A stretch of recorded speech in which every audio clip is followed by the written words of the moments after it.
get this show on the road. It is, well, it's almost 8:10 a.m. This is Tuesday, June 18th, 2024. And with the quorum present, we're going to call the Capital Improvement Program Committee meeting to order. This meeting is a little bit more informal, as each of the departments will give their presentations for capital improvement planning this coming year for the 2025 budget. And first up on the list, we have the fire department.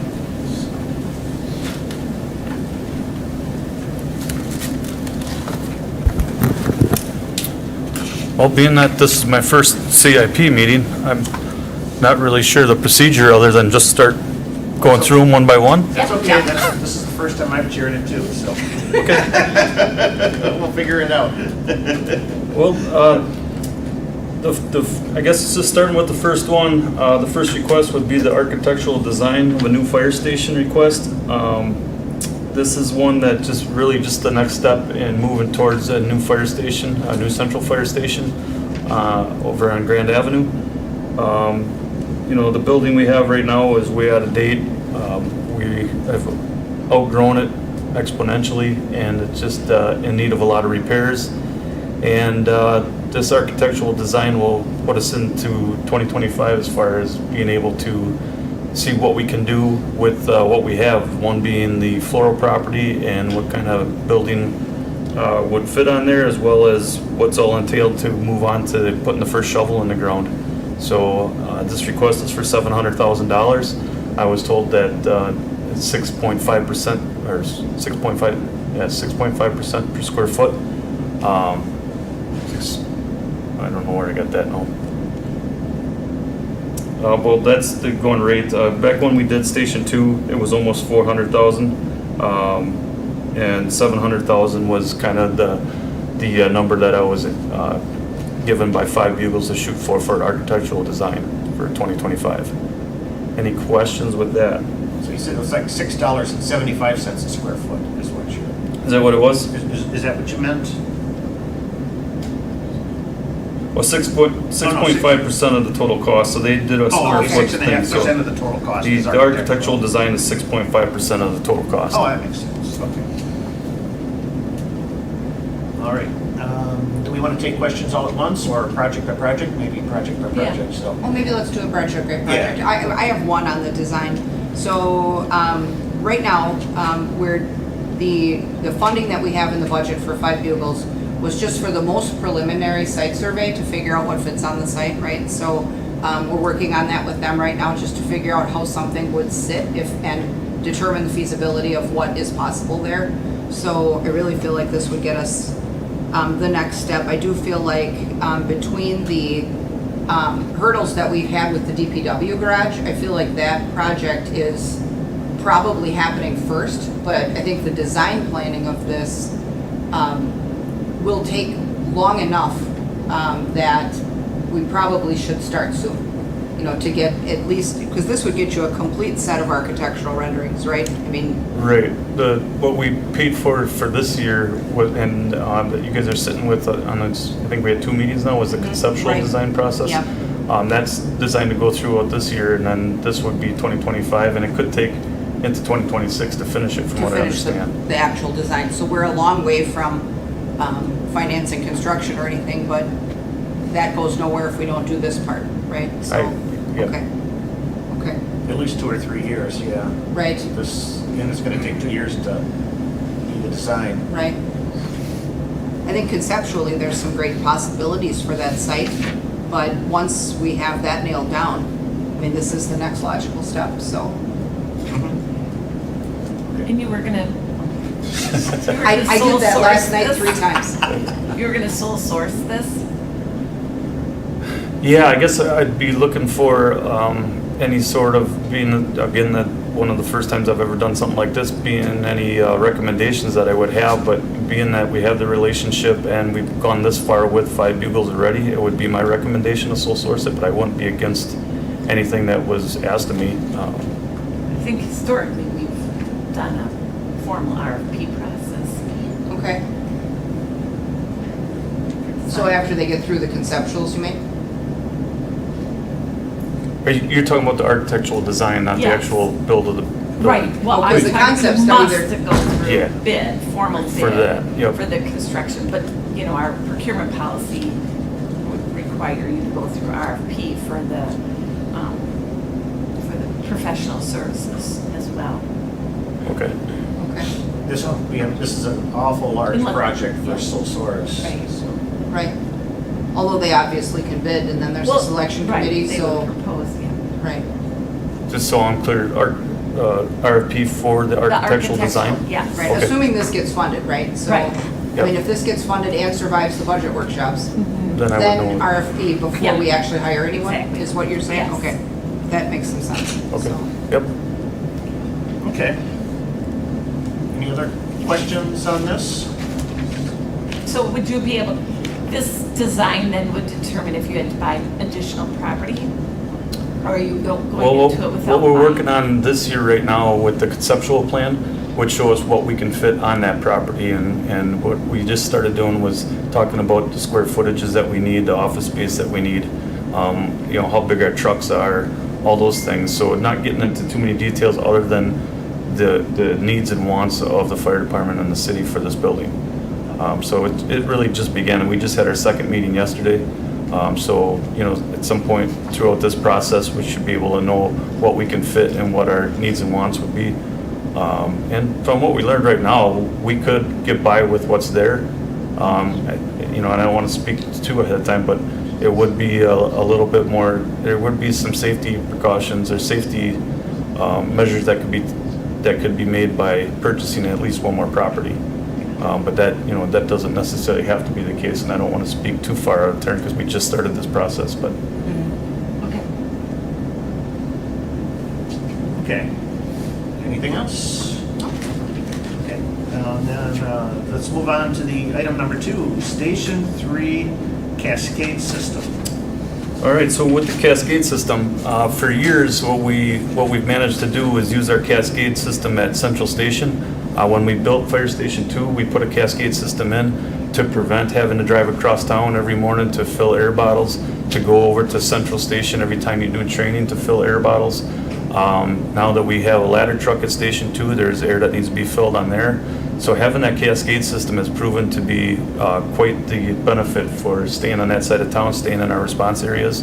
And it kind of goes the same tune for Station number 3 now that we've added, with CIP from last year, we've added the gear washer and the gear dryer. The one thing that our crews have to do every day is drive over to Central Fire, whether they need to or not, well, every time they need to fill air bottles. Because every morning we have to do a check, and then of course every day we're doing training, so it could lead to multiple times a day, not to mention if we go on a call to go back to Central Fire to fill air bottles. And a lot of time that's a waiting process also because Central's also filling air bottles in the same situation. So they could go to either station, but it would, I think it would be very beneficial for wear and tear on our trucks and for the, you know, time management of our employees to be able to fill their air bottles right at Station 3. So that is why I put in for a CIP request for a Cascade system at Station 3. Okay. Any questions on this? Is the time to fill them a lengthy time? I mean, are they away from their area for quite a while if they have to fill them all? So we can, at Central, you can fill 3 bottles at a time. At Okay. Station 2, you can fill 2 bottles at a time. Once you connect, you know, once you take them out of the truck and out of the pack and put them in the system, it probably only takes 2 minutes or less to fill the bottle. It's not counting, you know, driving over there, taking And out the of the loading pack and and the- all yeah. that, and putting them back on. But, you know, it's, by the time you leave Station 3, go to Central, do that, turn around, come back, it's probably a half hour, 40 minutes of your day, Sure. you know, so. Okay. I have a question on staffing. In the past, you would see all the trucks at Central doing training quite often, most days of the week. Yep. Is that still a thing where you're always going to Central, or you're trying to stay in your areas more now? So, like when, I've been here 20 years and that was an everyday practice whether we wanted to or not, with management back then. This is something that we try to avoid now. We try to do our training in-house with our lieutenants. We try to, you know, with our policies and procedures, try to keep things as standard as we can. There are certain trainings that have to be done with training division chiefs where everyone has to come to one central area. but I think you see us a lot less. We do, we put in the video conferencing in each station so that we can tabletop our trainings instead of coming down, especially when we're not doing hands-on together. And I think one thing you'll see in the future that you'll see us ask for, hopefully in my term here as the chief, is a training facility where each department or each station would go to that facility taking their turns to work with the training division chiefs and for us to get to an ISO 1 rating. But that's a whole nother ask. But yeah, we do it a lot less than we used to. Probably over half, 50% of the time we're doing it from their station. Citizens appreciate it being in the area waiting for. And that's the thing, we got burned too many times by everybody being at Central and something bad happens on the west side of town and nobody's there, and I think the citizens expect and should deserve more than that, so it's another reason for the cascade system at Station 3. About how many bottles a day the station goes through, or? Well, it's a loaded question depending on calls and training, if we're training with air bottles or not, but every morning, every air bottle needs to be checked, and according to our policies, they have to be at a certain minimum, and in order to check them, you have to turn them on and actually breathe air for a second or two, and that could possibly put them underneath their, what our standard is, and then they have to go fill them, and that's just doing truck checks in the morning, so I'd say probably 3 to 5 days a week, you're actually just doing that. Then if you're training with them, that's a couple times a day. And then if there's a fire or any sort of event that requires us to be on air, then we got to go back and fill them. Okay. Then how many bottles does Station 3 have then? Oh boy, that's a good question. So there's 2 on the ambulance, and they have an engine there that has 3 packs that are ready to go inside the truck, and then they have 5 bottles that are in the spare compartments. So that 5, 6, 7, 8, 9, 10. Okay. Minimum, and that's just me not being completely positive on that, but 10 minimum. So there's a significant number where a unit like this would make sense. Sure. Yep. Okay, thank you. Is this similar to the unit that's at Station 2? It would be identical. Okay, Same with the washer and the dryer, they're all identical Sure. at Station 2. okay. All right, anything else? Item number 3, PFAS free gear. This is one that I had gave you guys some reading material for your reading enjoyment. PFAS gear is something over the past few years that has been quite the topic in the fire service across the country. A lot of, the IFF and the International Association of Fire Chiefs have all been digging into this. They've been demanding more from the gear manufacturers. And, you get, since 2019, there's a lot of mixed reviews on whether you could actually have PFAS-free gear or not. And sometimes it comes down to they call it PFAS-free if you're laundering it correctly. That way it's not releasing any PFAS, but if you do it incorrectly, it still could. A lot of that gets pretty complicated. But in this past year, what the IFF and the International Association of Fire Chiefs have found that there is a gear that is quite minimal, is which I put in there for you guys. And what I wanted to start to do is ask that we could start purchasing, what did I put, 13 sets a year? Yeah, 13 sets per year at 50, I forgot my cheaters this morning, $52,000 a year for the next 5 years would outfit our entire 72-person crew, our whole team at the Wausau Fire Department throughout all 3 stations. And I think this would be above and beyond us just replacing our gear after they hit 10 years. So right now, everyone has gear, one set of gear, and it's replaced after 10 years by NFPA standards. This would be above and beyond. We would just be purchasing them and getting people into them, probably the people that are closer to expiring than others. And it would give some of our members in this next 5 years the opportunity to have 2 sets of gear for when one is out of service, being laundered or whatever the case may be. So 2 sets of gear is ideal, but it's not very economical because gear is very expensive. We're talking over $3,000 a set per person, so. And this is just moving forward with, the health and safety of our members and getting out of the stuff that we know that what we're in right now releases PFAS, so. So we have, with our turnout gear and other sundry items, we have a program where we fund into the replacement of that. So this would be, are we looking at a quicker replacement with the PFAS gear, or is this something that could be rolled into that standard replacement plan? Well, and the only reason I didn't ask for it all at once in this whole scenario is because seems to be, cutting edge technology every year, and I didn't want to handcuff ourselves if, we buy all the gear next year and then all of a sudden the next year we find out there's something even better. So I think this puts us in the right direction of not doing everything at once, and as we get through the 5 years, by then, hopefully they are at it right now, but it gave us a little time in order to make sure that we are staying on the cutting edge of whatever turnout gear comes out with and what manufacturers figured this out, so. I do. So I like the idea of cyclical replacements always, like with everything from radios to that type of equipment, so it's not all up at the same time. Yep. But I like that idea. This is an emerging technology though, we know, and we do want to keep people safe from PFAS. I think that's a huge worker wellness thing. Is there an opportunity though for you to sample and test any of this equipment from a distributor or from a dealer? Get a couple sets and try it. I guess I want to make sure it works as well as the stuff you have. I mean, it's all about waterproof capabilities with PFAS, right? So. Like a pilot program? Right. We've heard about this stuff and read about it, but no one has had the experience of like wearing it and trying to see how it functions in a work scenario.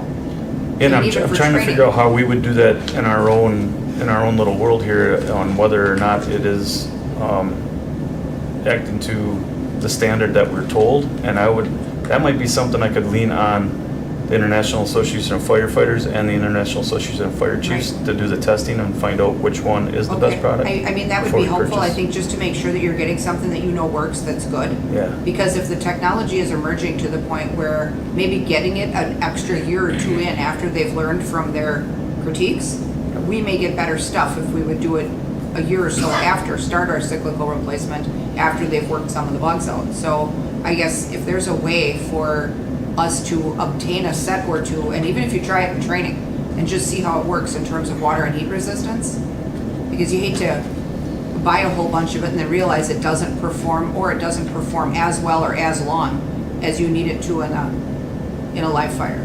So Right on. I definitely can do that. I guess that's not something I thought about with the testing that goes on through the IFF and the IFC. I kind of was looking at that, but you might be right. Is it going to work for our members? Is it going to be comfortable? Is it going to be heat resistant? Those other things, and I think we even can cold ask for climate, that. like when you're trying to fight a fire in the snow, Yep. is it the same? Is it pliable enough? Does it stay? Does it freeze? Does it does it hinder your performance in some way? So, I guess if we could at least sample it, there's got to be dealers out there that will, Oh yeah. at least offer it up for a trial. Yep. And I mean, especially if they know that they can sell a whole bunch of it if it's good. So, For sure. I mean, certainly I think we should definitely rank it because it has priority, in terms of equipment. But I would love to see, a few of our people try to use it in a couple different climate situations and see how it really is for you. Yeah, I totally agree. And the gear, we've already made the switch to purchasing hoods and gloves that are PFAS free instead of what we always purchased, and it's about double the cost right now, but it's worth it as far as them being safe and not having. Well, and that is the stuff that's in the closest contact with them, right? Where it's Right. sitting on their skin, gloves, And the hood. hoods, but the rest of it, the coat, the pants. I mean, there's other clothing under that, so. For the most part. Right. So, okay, yeah, I mean, I think we definitely should rank it, but I think we really want to know about what our experience might be with a trial. I will have our division chief reach out to the vendors and see what we can get. Okay. Yeah, Report I get a back. little concerned with emerging technologies. We've seen this in other cases where it looked like it was the right direction to go, and then in a few years in, there was sort of a shift. So It's like buying a car in the first model year, Yeah. right? yeah, So and PFAS is it's a really expensive car, but Yeah. I think this community's had an acute awareness of the effects of PFAS. for sure. And that's something that we really do want to address, but at the same. Right. Right. Well, and we're all about carcinogen mitigation. I mean, we've changed the way we store gear, we've changed the way we clean stuff, we've changed the way we vent exhaust. I mean, like, we've come a long way on that, but if this stuff works, absolutely. But, Yeah, and that's exactly why I didn't ask for 72 Right? next year, because I have Yes. the same concerns yeah. and doubts I as mean, you if we guys, could- so. If we could try 3 or 4 sets would be ideal. I can And just see how it definitely works give for it a people. shot. Okay, Especially if they know that we're gonna purchase a bunch next year, they'll be willing to. right, right. us some, I mean, if it lives up to what it's supposed to, Mhm. then for sure, so. Sounds good to me. All right. Anything else on PFAS-free gear? All right. Number 4, Paratech airbag set. This is one, so what these are huge, well, they're big industrial airbags that we use for car accidents, building collapses, things like that. The stuff we have right now is getting up towards 20 years old, and it's already over its recommended lifespan, and it doesn't work to the capacity that we need it to anymore. And there's missing parts to it that just because it's outdated, some of the airbags have failed, and we've taken them out of service, and we just don't have a full set. And we've been looking at hopefully replacing these the last couple of years, and just haven't had the money at the end of the year. So I thought this would be a good opportunity to put in for CIP to replace these and get ourselves the equipment we need for the rescue truck for lifting vehicles, heavy equipment, building collapses, anything like that in a hurry, because you just connect them to an air bottle and it can lift these types of structures up over and off, whatever the case may be. So that's the reason for the CIP request. And this is one set of airbags? Well, this would be the entire set that we need. They come in multiple sizes, Like a the kit. larger ones, medium ones, small ones. So it would be the whole entire set, yep. And it rides in the rescue truck. You only have one of those, so Correct. it rides with that vehicle. Okay. Yep. How many times a year are these, is this equipment used? So Once a year? dozen fairly times? minimal. If I had to guess, it's probably less than 5. But when it is a life-saving measure that has to happen quickly. I've seen the department use this gear on the road. Yep. The one life it helped was very impressive. Yeah, so, it's not often that, when we get on scene that someone's still trapped, but when they are under a vehicle or under a tractor, it's a lot quicker than jacks and ropes and pulleys and all the other things that you'll see in different applications. So for us, it's one of those things that's not used often, but when it is, especially if it's one of our own in a building collapse, it's going to be worth every penny. Do other departments carry this equipment? Not a lot of the volunteer ones do, or the smaller ones. Some of the larger ones do. I know Safer does, but that's the only one around here that I know of other than us that carries them. Okay, so I could be completely wrong on that. I don't know that for sure. But a lot of places don't have rescue trucks, nor do they have the space to put these things on their fire engines. So you could be providing mutual aid for a volunteer department, and they wouldn't have this kind of equipment. Yeah, so the townships that we send our ambulances to, when they have car accidents with our ambulances, we send our rescue truck, and that would be where they would be on there. So,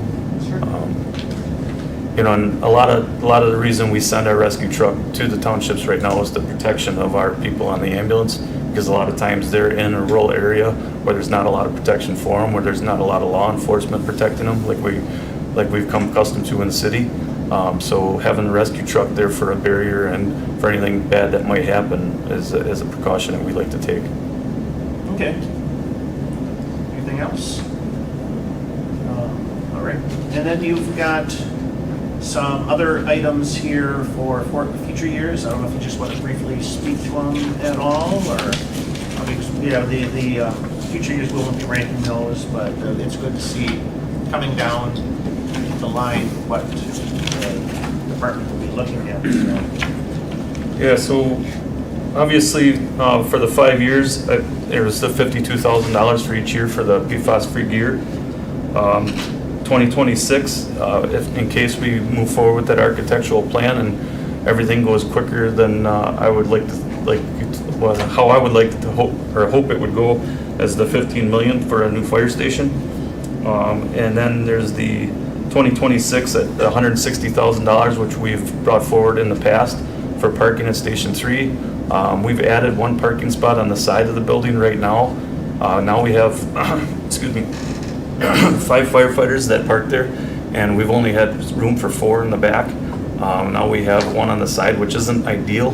That's a spot where we used to push our snow. We don't really have anywhere to push snow anymore.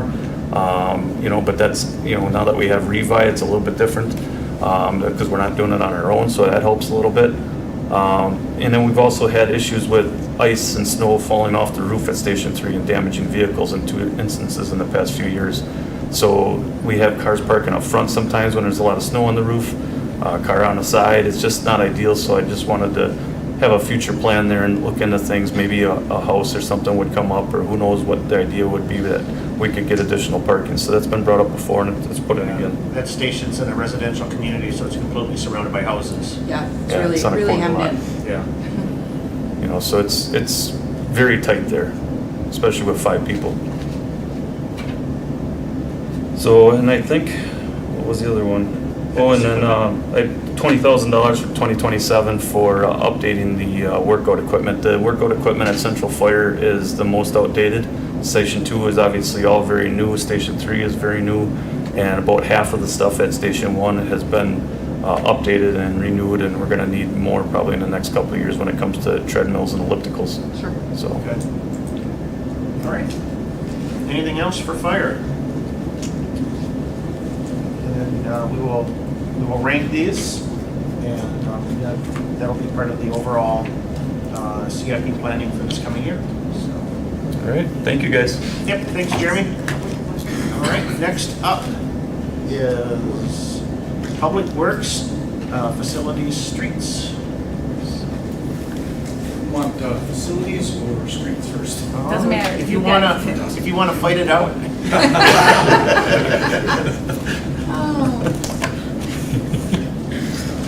All right, so for the street side stuff, I do have one request in here for the motor pool as well, you'll see. Just because typically motor pool, obviously, they have a separate CIP just for their operating costs. So I'll start with that just because that is, if I had to pick something that was a priority, that is one of my priorities. That space in our motor pool right now that's currently not being used. The lift is rotten. It was used when we got it from Hills Auto, so we made it work for a while, but now one of the ramps is broken off, and I included some pictures where you can see that, like on the deck on it, it's rusted right through and stuff. It's really, needs to be replaced. So that was kind of, if I had to pick a priority, that's obviously one of my top priorities. Okay, so that's the one that's last in the book, right? Yep, yeah, the book, Replacement? it's not really in any particular order Okay. as far as, we just put the projects in there, but that's not like our rank or anything. Okay, I found that one in, under the DPW summary, item number 5, Yeah. streets, 4 post lift, Yep. garage. The Yeah, I put some 29. pictures in there, so this would be to obviously replace that one. I put some money in there as far as the cost for installation, relocating, stuff like that. Currently, we have 2 lifts in line with each other, and we'd like to change it so that we have 1 lift in each bay. It would just make it more convenient. And then this lift here would be a little higher capacity, so now we can put our new 1-ton dump trucks and ambulances, stuff like that on it. Because the old lift was smaller. The only thing we could really put on it is our smaller automotive type equipment. Okay. The pictures are helpful, thank you for those. Yep. We are still working to get a council tour together down at your facility, and so these types of projects are the things that we would also want to highlight. Because the whole council gets this scorebook, they just aren't scoring, but I think it's helpful that they understand what some of the asks are. Yeah, exactly. All right. Any other questions on that one? That one's pretty straightforward. Most of my requests are mostly maintenance-y type items. I do have one ask for something new that we haven't had before, but a lot of them are just kind of fixing what we have. All right, so the lift would be your highest priority, I'm guessing? So- Yes, that's very high just because that's something that it's taking up space in the shop and it's not being able to be used right now. So Oh. that's another spot where a piece of equipment could be getting worked on. Okay. All right, so then, I don't know, do we just want to move through then? Yeah, we could, if we started from the back, we could kind of just back through the book. Is the next one the scale? This truck scale? Yep, and this is a newer thing that we haven't had in the past. One of the things every year when we buy our salt, we buy salt based on tonnage, and then when we distribute it throughout the city, we don't have a scale on site, so we are using yardages, so cubic yards in our trucks. And so every year we have this dilemma where what we've estimated that we've used doesn't match, and then we have the pile reshot and we have to adjust our numbers, so it's just not as accurate. It's more of a, I don't want to say a guesstimation because we're not guessing, but yet at the same time, so like when you load a truck, the front end loader, when you scoop in there, depending on how big that scoop is, you can get different amounts in the truck and stuff like that. And so it would just help us keep our numbers more accurate, and then it helps us monitor like what the crews are putting down per storm, because we'd have absolute numbers every time. It just helps, and then it also lets us know like one of our pieces of equipment are not calibrated correctly. So this year we had a couple of new pieces of equipment, and it took a while to get them calibrated. They made adjustments after we purchased them, and it affected the calibration, so they were putting out more material than what we thought they were. And so having those accurate numbers on a daily basis to see how much material we're using would help the supervisors to know like, hey, for sure, we got a problem here. Like we know this should only be putting out this much material. But when you're estimating, it's hard to know because we don't know.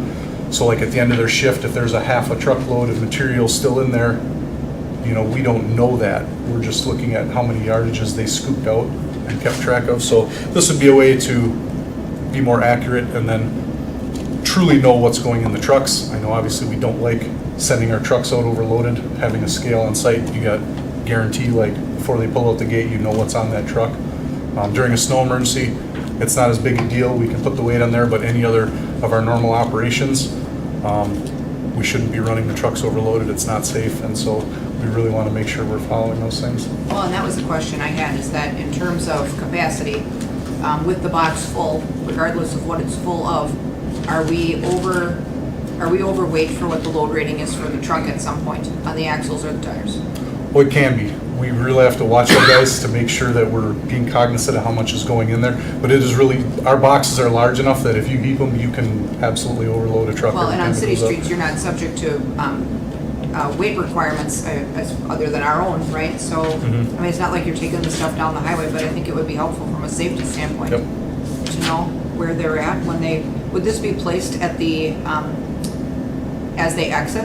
So it's a drive-on unit? Yes. They would access before they leave? Correct. It would be so that when they pull in, it would be towards the exit where they can pull in, drive onto it, get their weight, go up, load, come back out, hit the scale again. They know exactly how much they added to the truck. And it so then, displays and they record it, so you don't have to man this thing? correct. Okay. Yep. We would want a digital display right on the scale so the driver can see it. He can put it down in his notes and he can track it. A lot of those scales are smart now, so they Right. they automatically track Right. that stuff. Right. Yeah, in the future, if we get to the asset management software, that might be something that could be integrated in it as well, where it's actually tracking that stuff. And then the supervisors would be seeing it as well on their computers. Okay.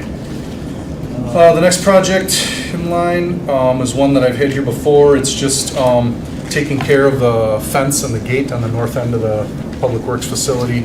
Over the years, it's gotten banged up, beat up from, we pile snow against it in one area, and so it's just, you can see some of the pictures we've got where pipes have been damaged, stuff like that. The gate right now is a manual gate, and because it's been bowed and worn over time, it's actually quite hard to actually slide it open.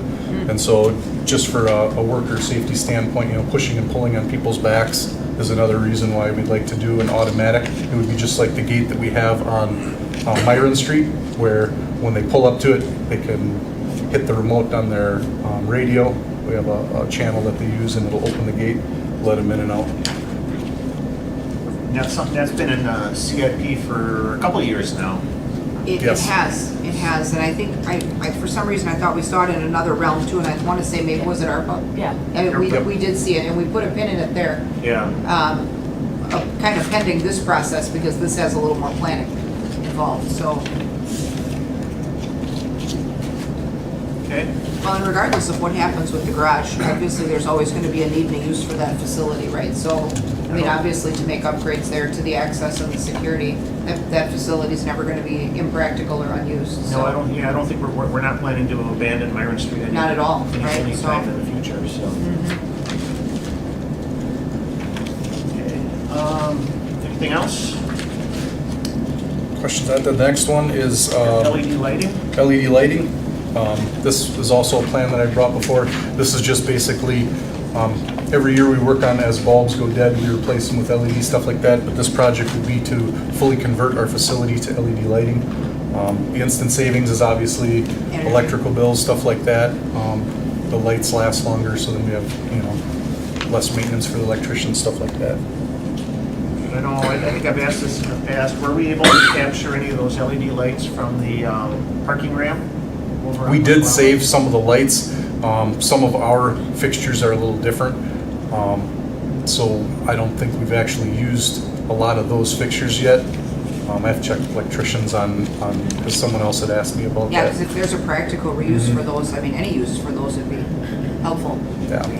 Some of our light fixtures are kind of specific, like the ones on our fuel islands and in some of our buildings, where it would be a little bit bigger of a project to convert them and trying to make stuff fit, but, yeah. Okay. Next. And then I think we're up to Next one is the office Office upgrades. last repairs, and one. this has So- been another item that's been Yep. on our list for a couple of years. Yep, we got, obviously our building is old. I think the last time it was remodeled was in '95, and it was supposed to get us about 10 years. We just have some floor settling, so like the men's bathroom in the office area, there's about a 3/4 to a 1-inch gap between the floor and the wall. And then cracking on some of the walls, and we just got floors that are well past their service light, they're wore out, stuff like that. We got ceiling tiles, you can see some of the pictures are stained and broken, and just a lot of maintenance-y items in the offices and fixing that stuff up. In that project, I would also look at adding a few sit-stand desks. We've been in my office and in one of my admins, we actually bought a temporary, just the kind that you set on your desk, so we have that option just because we know it's better for health and safety, so we've been using those.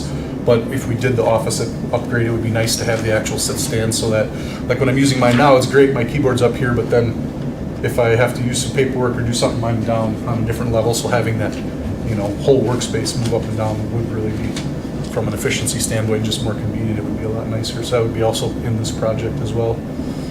And with regard to floor coverings and wall cracks and things, we do have a building maintenance budget that's a component of our normal budget for this small stuff. I mean, the sit-stand desk and then, some of these larger projects are different, but some of these other situations I would think could be addressed without a larger project. So, I mean, if we're going to fill wall cracks and paint and, not floor leveling, but, some of these where the drywall has cracked or the plaster has cracked down, ceiling tiles. I think we even did the carpet at the PD. Yeah. Through that building maintenance fund and not through, it started in CIP, but there were other ways to acquire some of those repairs without borrowing for them, right? So, I mean, we do have some funding always built in our budget for miscellaneous maintenance type tasks, don't we? Well, City Hall does and the police department and fire do, but really we've never established anything for public works.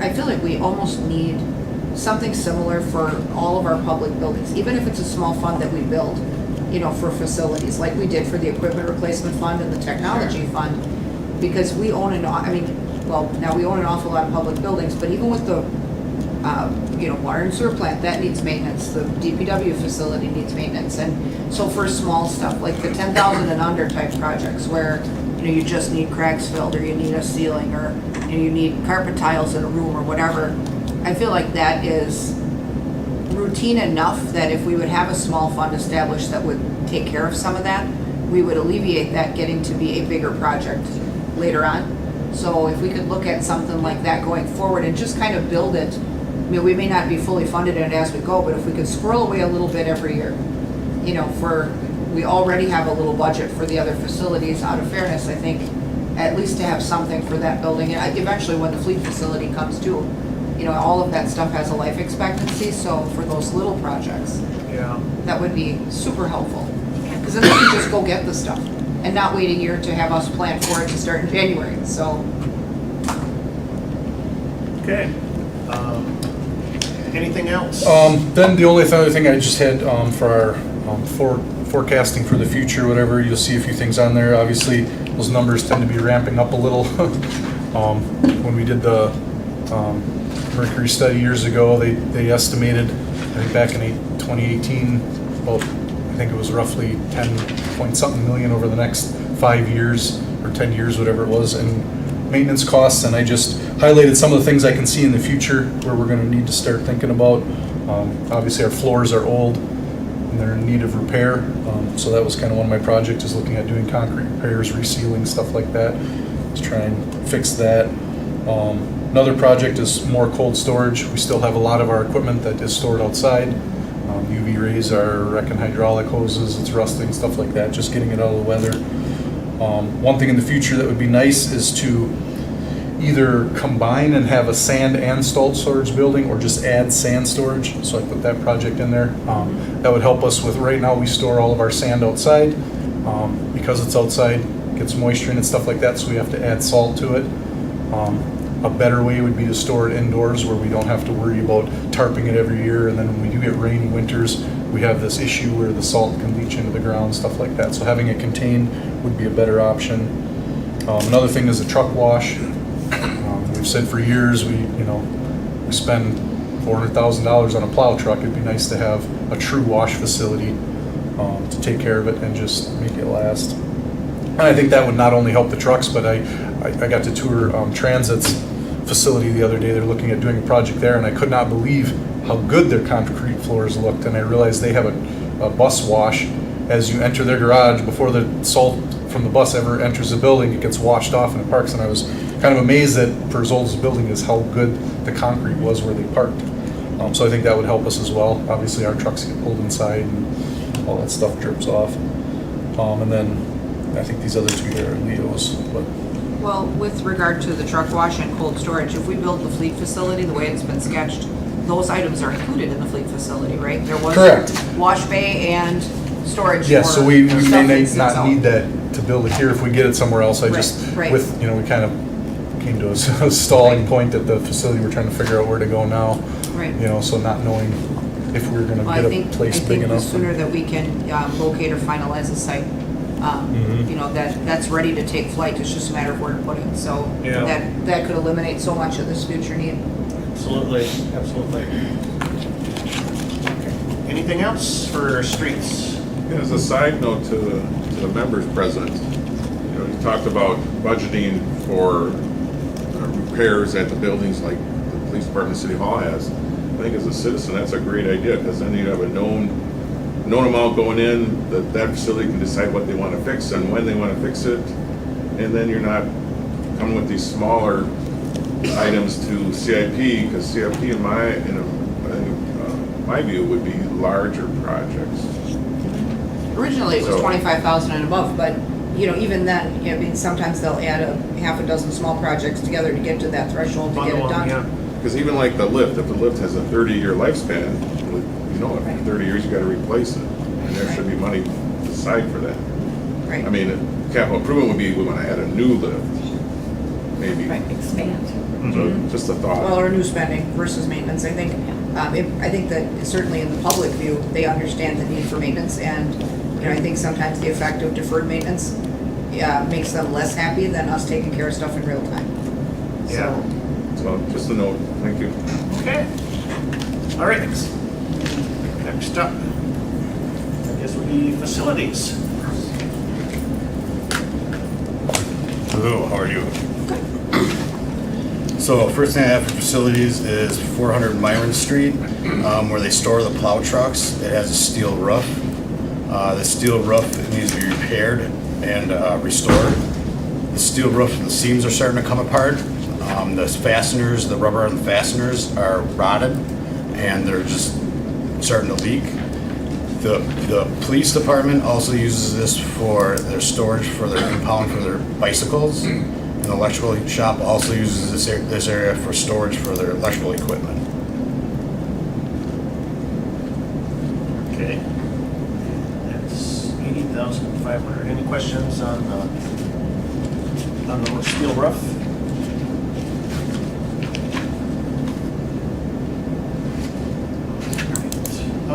next up is garage door repairs. So, okay. These are the doors, are these the doors in the maintenance facility, or? So these are all the garage doors at DPW. I had it done on the year before, but I forgot to put it in the CIP for this last year. The plan was to replace a couple every year until they were complete. They are not safe anymore. The supports are in the wrong spots because they've just given out. The safety procedures are no longer working properly. So the plan was to do a set of 2 every year. Okay. We did 2 doors last year? Year before. Year before. Oh, we didn't do any last year, Yep. so. Okay. I thought it automatically went on CIP, so that was my mistake. Okay. So we're getting back onto that program to add Yeah. to continue with the garage door repairs. Okay. Yeah.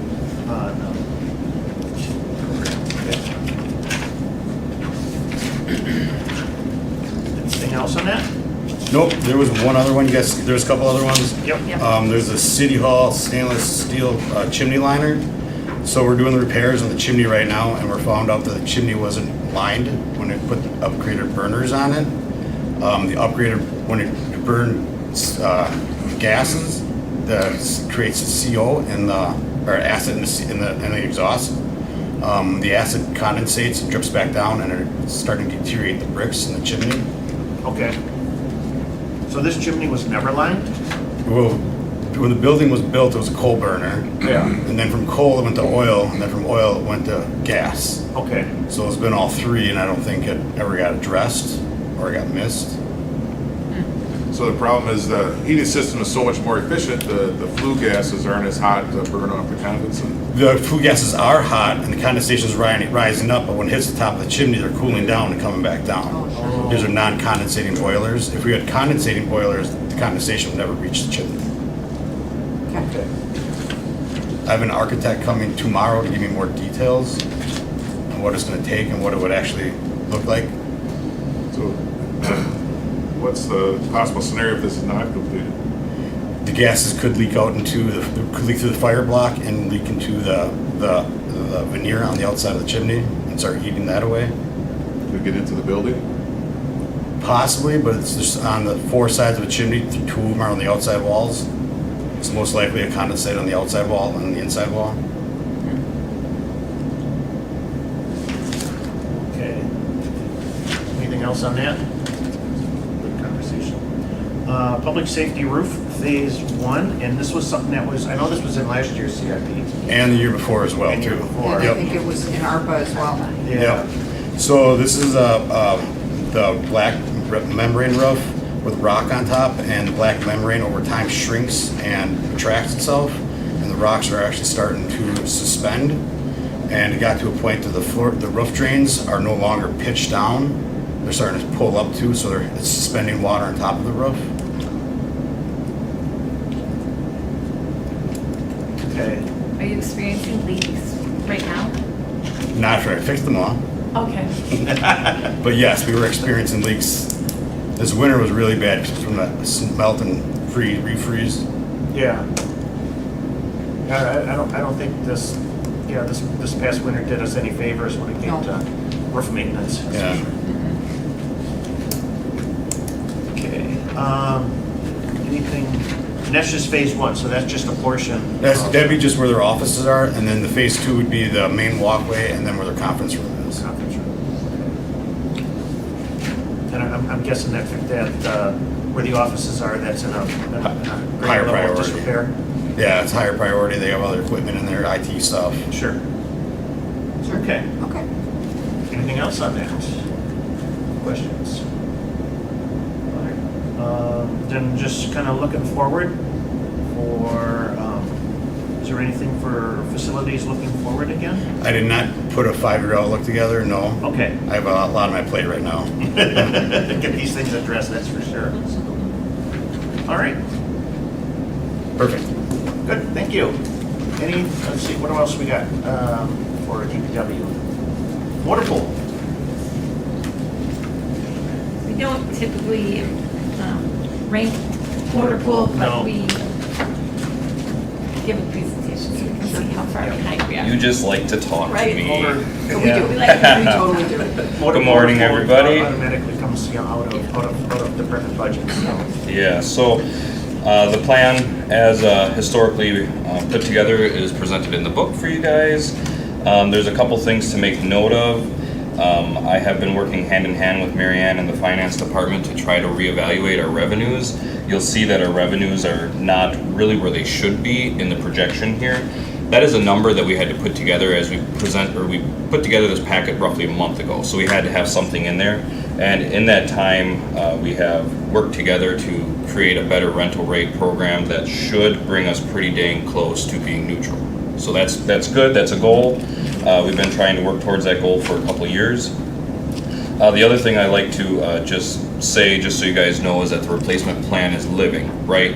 So what you see in here for equipment being replaced, that could very well change based on pricing, based on needs of department. But as of right now, that is what we're forecasting needing to be replaced. But I hear it every year where, well, this unit was on here, it needs to be replaced because it was on here. Well, something happened, we had to push it to use that funding for another piece of equipment because costs increased, so on and so forth. So just being transparent there. And the last thing is the aerial is in here for the fire department again. That was put in for this current year. We had some funding that was pushed. We didn't get as much as we hoped for, but it is in there again, which is why the increase for funding this year is at that, or the request this year is a larger amount.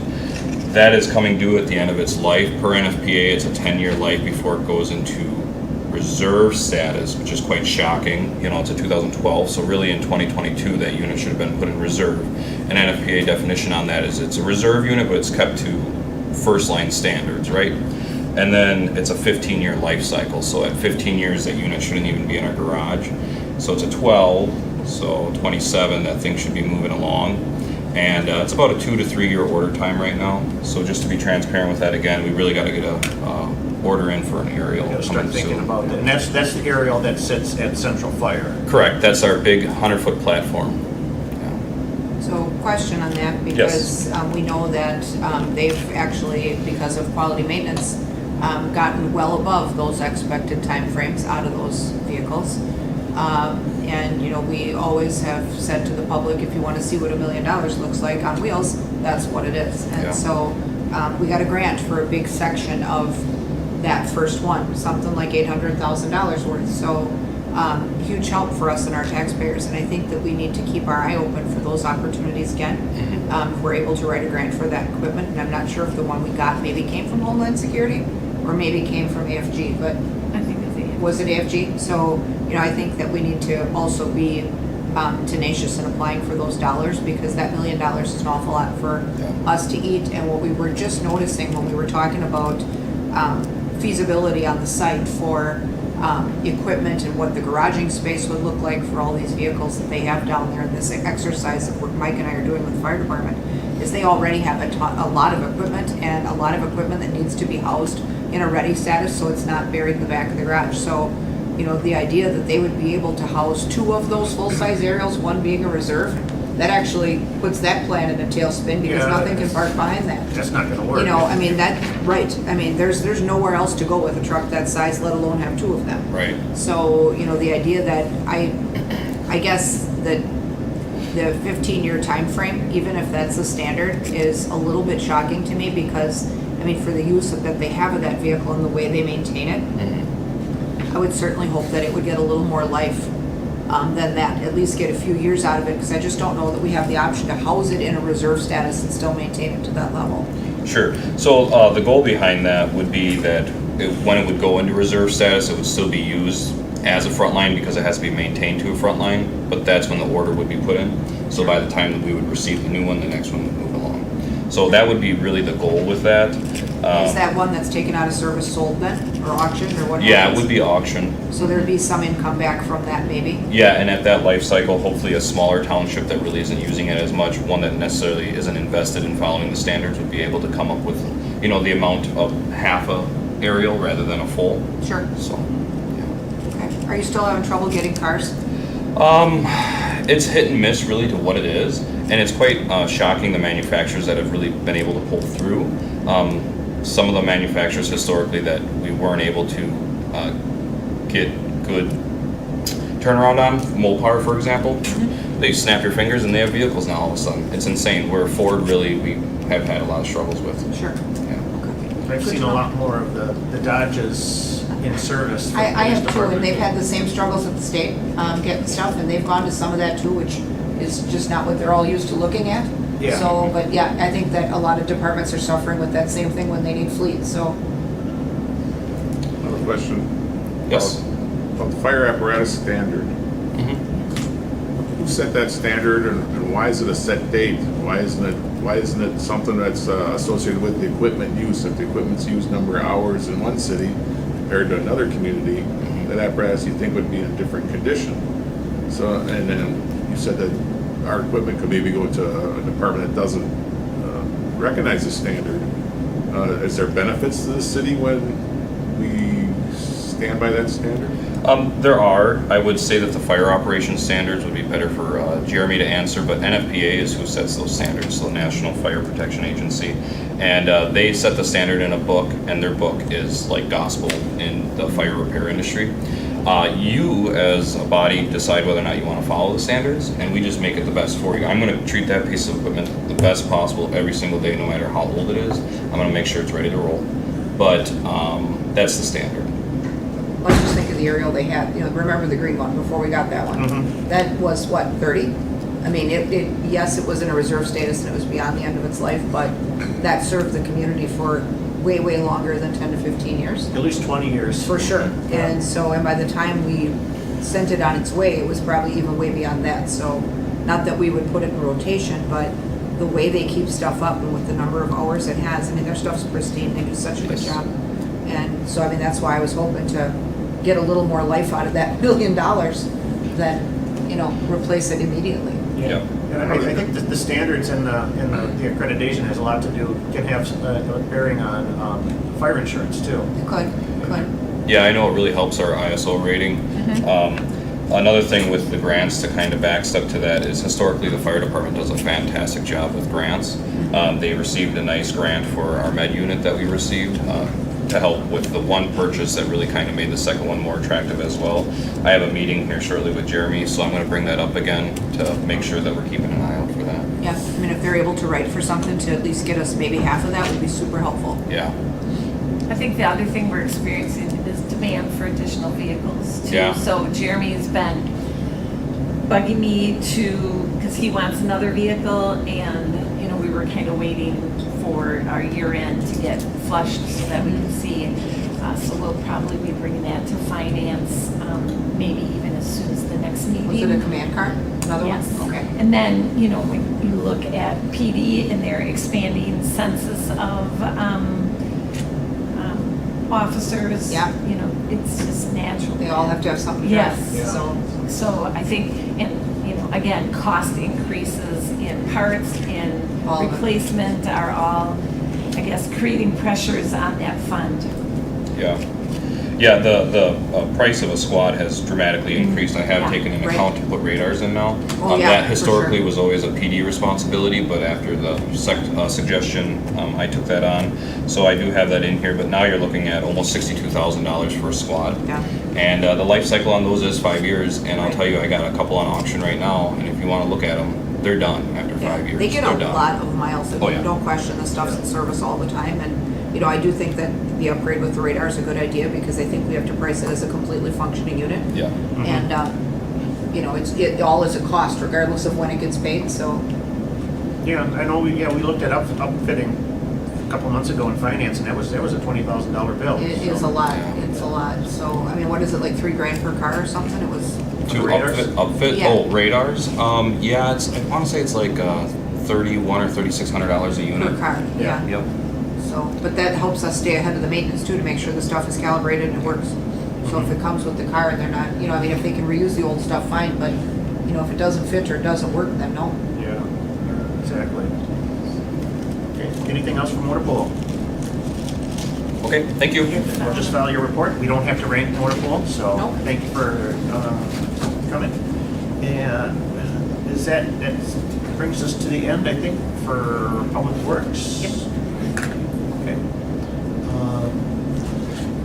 Looking here, Parks, Recreation, and Forestry is next on the list, so.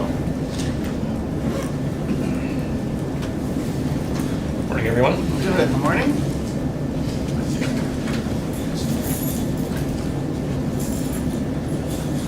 All right, first up is the Athletic Park Clubhouse. Yep, so we've got these, I guess, in the priority order that we determined as a department in the book. So, looking at the clubhouse at Athletic, it needs several upgrades outside of some of the kind of required upgrades. There is not an ADA entrance in that facility. And I know your head probably goes to ball players not needing an ADA entrance, but coaches do. So we need to make sure that's upgraded for that. Same thing with the bathrooms and the showers in that building. Both of those need to be addressed in order to accommodate ADA access. The roof needs to be replaced. So we kind of figured we'd put this whole project together with this building, flooring, windows. So we've got a softball team most likely coming in as well. So we're looking at using this as a dual purpose facility. So the Woodchucks will use it, and then when they're away, we'll end up having most likely the softball team using this. So it's going to have to see that kind of changeover, and these restorations and corrections need to be addressed in order to make that happen. So that's pretty much the deal with Clubhouse. And we're looking to use Athletic Park more for just the Woodchucks, so this would be to have properly maintained, clubhouse or facility would definitely be of benefit. This is the home team clubhouse at the end of the first baseline, right? Correct. Okay. Yep, and to be clear, that clubhouse is currently only used by the Woodchucks and would only be used by the Woodchucks and the softball team that Okay. the owner is looking at bringing in. This wouldn't be for Legion. This wouldn't be. Right. It's not used for those purposes. Right. So Is that a separate building then, or they don't have a building. they don't have a building? No. Okay. No, they just show up with their equipment and play. Yep. Pretty much. No nonsense. Exactly. Grab their bag out of their car and play ball. That's right. So, The That's visiting right. team, I suppose. So, mhm. okay. And I think you said in the narrative here, this building is over 40 years old. So Mhm. Yeah, It's, yeah. It's not a new building. Yeah, no, it looks it, but I mean, we've been able to kind of piece it together, but it's at that point where it needs a little bit of an overhaul. So. Okay. Any other questions? Next up is playground replacement. I see you've got that split over 2 years. Yeah, I think, and Jamie put this together, so I apologize. She's on vacation this week, so I'm filling in. But yeah, I think what she did was she looked at, we've got 2 playgrounds left in the city of Wausau to replace. And what this is, first year would be River Highlands. So we'd be looking at River Highlands this year. And then projecting into 26, we would be looking at Westview Terrace. So those are the 2 that are at the point of replacement. I think River Highlands, we talked not too long ago with ARPA funds, Yes. remaining ARPA funds, and the instruction was to bring it back to this and go that route. So, yep. Yeah, I know we had that discussion about using ARPA funding for at least one of these playgrounds. These are the newest playgrounds Right. in They didn't seem to be in that bad of shape. I mean, the ones that we replaced prior were really rough because we had taken such a long hiatus from funding playground repair properly. Like things like Riverside and Schofield Park, and some of those were just like beyond. They were real bad. yeah. But these, like Westview, is in decent shape, and, I think one of the things we should look at too in prioritizing them is utilization. Mhm. I don't see as much use at Westview. That neighborhood has kind of aged in place, and so the kids that were there when those homes were all new have grown up and gone, but the citizens that are still in there are really an older demographic. There's some families, but it's just, I'm through there all the time, and I just don't see heavy utilization, and what's there still is decent. We could get some time out of that, I feel like. I haven't been to River Highlands, but, if that's the same situation where it's got some neighborhood use, but it's not a heavy utilization situation, if we could buy some time, because we have all these other priorities, it would be super helpful. Not that we take a hiatus for as long as we did before. Yeah. I mean, that really put us in reverse, but, if this would keep for a couple of years, I think that would be helpful. Because deferral does then, It just increases Well, it the starts, cost. it tends to Accumulating drive up the referrals. cost, Yeah. exactly, Yeah. exactly. But if we And get to crunch time, I mean, if we could buy a year or two, by doing something else first, I think that would be helpful. At least Westview, I know Westview is not so bad. It's not bad at all, actually. Well, So- with Westview, we did have a slide fail, I'm sorry, a swing fail probably Okay. 4 years ago. So we ended up, rather than reconstructing it the way it was, we kind of minimized that and reduced basically the amenity there. But we did do kind of exactly what you're talking about, where Westview would be absolutely last on our list because of use. It just doesn't see it, whereas these other playgrounds that we've replaced have certainly seen that volume of use that justifies it. Right, for sure. That's the key. I mean, I just don't see that one as being as in demand at all, so.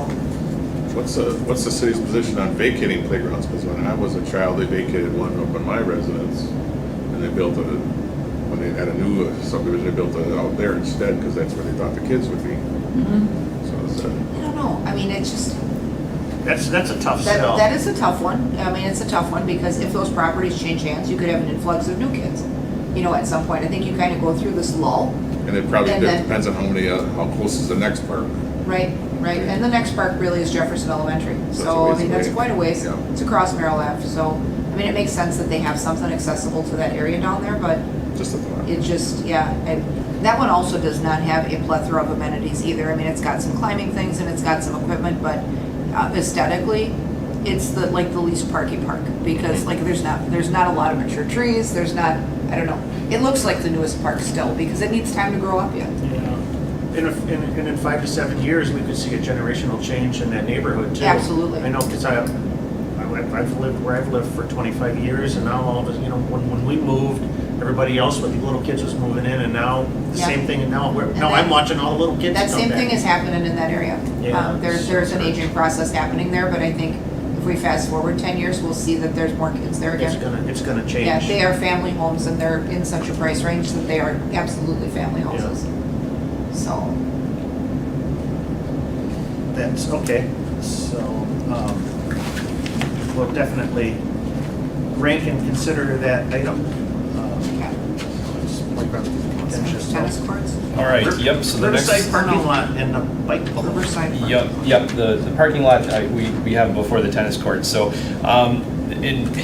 so these are gonna kind of blend together, and I guess kind of maybe try and follow along. So, bike polo, was at Riverside in the south lot, okay? So like I said, these two are gonna blend together, but bike polo was there. They have kind of outgrown their space in what their needs are, so they've Memorial Tennis Court. Okay, so they've got 2 rinks on the tennis court right now. So they're hockey boards essentially up on the tennis court. What their ask is to enlarge that space that they have on the south end of Riverside Park in order to accommodate their needs. And the Riverside parking lot on the north end, I think we've asked for this for a few years, a couple at least, to reconstruct that parking lot. So the north end of that lot is in pretty bad shape of that park. The south end, we could probably just wedge over what's there and then put some additional asphalt, add some curbing, and kind of do both of these projects at the same time. If that happens, then we would be able to move bike polo back to where they were at Riverside, and then that would take us to Memorial Tennis Court, right? Follow that? Okay. So there's some logic behind this, but it's kind of got to be done in a certain order too. So really the main thing here though is the main Riverside parking lot. It's in pretty rough shape. I don't know if Jamie had time to add pictures to the packet or not. I didn't look at the entire packet. I just pulled it out. I know we had them in last year, both there and Sylvan. So I know talking about asphalt is not a glamorous thing, but at some point something's going to have to be done with those lots. And I did talk with Dustin from DPW to see what their capacity would be and do something like that. I don't know. Quiet room right now. I'm not exactly sure what their capacity is. We've also used the county highway department on paving, not in the city of Wausau, but that's a possibility as well. So, and what that does for us is it does reduce cost. However, these numbers were kind of based off of what the highway department quoted us for material and labor. So, originally this number was based off of a contracted estimate in 2018. So it's well behind where. Can you contract with them for city work if there's a chargeback? They If DPW doesn't have the capacity? As long as they have time, it seems like they're able to do that for us. So they I pay don't know that they the. have before. Yeah, I, No, I don't. Highway Not department my- hasn't paid for us. Not my, maybe not for us, but they have for our department. So I'm not exactly sure what that dynamic would be, but, I mean, it worked out pretty well for us. Big old plane, they did, the Dells, so, and they just basically charge back our department for materials and labor, and, you know, I mean, you kind of know how the budget works anyway. It's Right. just, here, give it to you, Yeah. give it to you, Right. and so. Right, I mean, if the cost is the same and they have the time, I wouldn't be opposed to it, I just have never seen it happen. Absolutely. Does this, any of this, I know we're talking, there's been a lot of testing and there's talks of remediation over at Riverside Park. Does this affect that at all, or? Not to my knowledge from the location of where this would be. I mean, we're talking about, the main lot would be a reconstruct, so whether the contractor or whomever it is decided to pulverize and pave over or peel the asphalt off and then pave, I mean, minimal disturbance, you know, we're not looking at a great depth. As far as the lot on the south end, that would be, like I said, wedging over the top of what's there and expanding that area further to the geographically challenged east. So, and from my understanding, and I'm definitely not the expert on the remediation there, but from where I saw their testing and their excavation, it was to the north of that south parking lot. So, Kind of in between the two, because I know the Kind of, main yeah. parking lot is outside of that zone. Right, right. right. this was turned into ARPA also. Yep, it was. Okay. Anything else on that, on the parking lots? And then, next up is tennis court replacement. Yep, so yeah, that kind of an extension of this last conversation. So Memorial is in similar condition to what Alexander Airport is. Alexander's a little bit worse, which is in the process of moving forward for reconstruct for this year. But Memorial would be next on our list, and so just bringing this one forward. And this is a discussion probably for this body, and maybe even the full council. How needed is a tennis court at Memorial? I mean, if we're going to reconstruct Alexander, it's going to be reconstructed into pickleball. I don't know what the use is there. I mean, we have lights, we have a fence, we have asphalt. Tennis courts or pickleball courts, they're expensive. And does the southeast neighborhood require to? Because tennis is not played at the level it used to be. So, you know, this would be kind of a request to maintain status quo with the amenities that we have. But I guess the bigger question is, what is the need for it? So I'll throw that out there. Not that I want to sell us short on funding, but Yeah, I guess. That's an important question for that neighborhood group as far as utilization, but we took tennis courts out of the Schulenburg pool area, and it was a blessing because it really helped us with parking. I was here for that. Which was way more important. Yep. And the neighborhood never used that. It was just sitting there in a state of decay. So, you know, if that's the case, I think that with the rise of pickleball, if we replace this at all, it probably should be dual striped. Mhm. You know, so that both sports could be played, or maybe converted to pickleball entirely. Yeah. If there's not a demand for tennis, but I know converting Alexander Park's court to exclusively pickleball was an easier sell because there was tennis at Memorial Park, which is a short distance. Right. Now I see two line items on here, so there's two sets of tennis courts at Memorial Park? It's one area that has two courts. So one block of asphalt that has two courts on it. Okay. so would yep. it be staggered replacement then, one side then the other? Is Most that- likely you would do the whole thing. Yep. Because you Okay. can have a fence around the entire perimeter. So But there's an amount for 25 and an amount for 27. Yeah. Yeah, Oak Island Park would be 20. Oh, Oak Island is 27, okay. Oh, okay. yep, I'm So sorry. these are two separate, okay, one is Okay, Oak Island. I was Yeah, one's thinking, what Memorial. are we doing here, but. Yep. So and- we're projecting what's going to be needed And, next. and Oak does have heavy utilization. Every time you drive by, there's people in there. That's where the USTA classes are. Yes, yes. That's So, I also mean, that- Newman's home court. Right, so. that makes way more sense Yeah. than, but yeah, I mean, if we would do this one, I would, I guess, want to hear from the neighborhood about use and need. But, yeah, right now, but you said right now, the court at Memorial is being used by the bike polo. Correct. Do the two coexist? Can you play tennis when they're not playing bike polo? Or is the They net can't. down? They can't. Is the net off?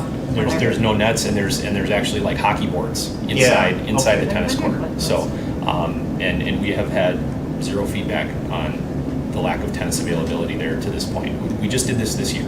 So, Does the bike polo use damage to the tennis court surface? no, No, okay. no. Well, that's interesting. You'd think, right? I mean, with I- bikes tearing around on that special paint, that it Well, would be a I wouldn't, problem. I'd be worried about the damage. I'm just surprised that there's nobody said anything about it. Well, that's telling, if no one has cared about the loss of the tennis. Yeah. You know, but also no one's complained about the lack of availability of a pickleball. Yeah. There, right? I mean, because of the airport situation, so.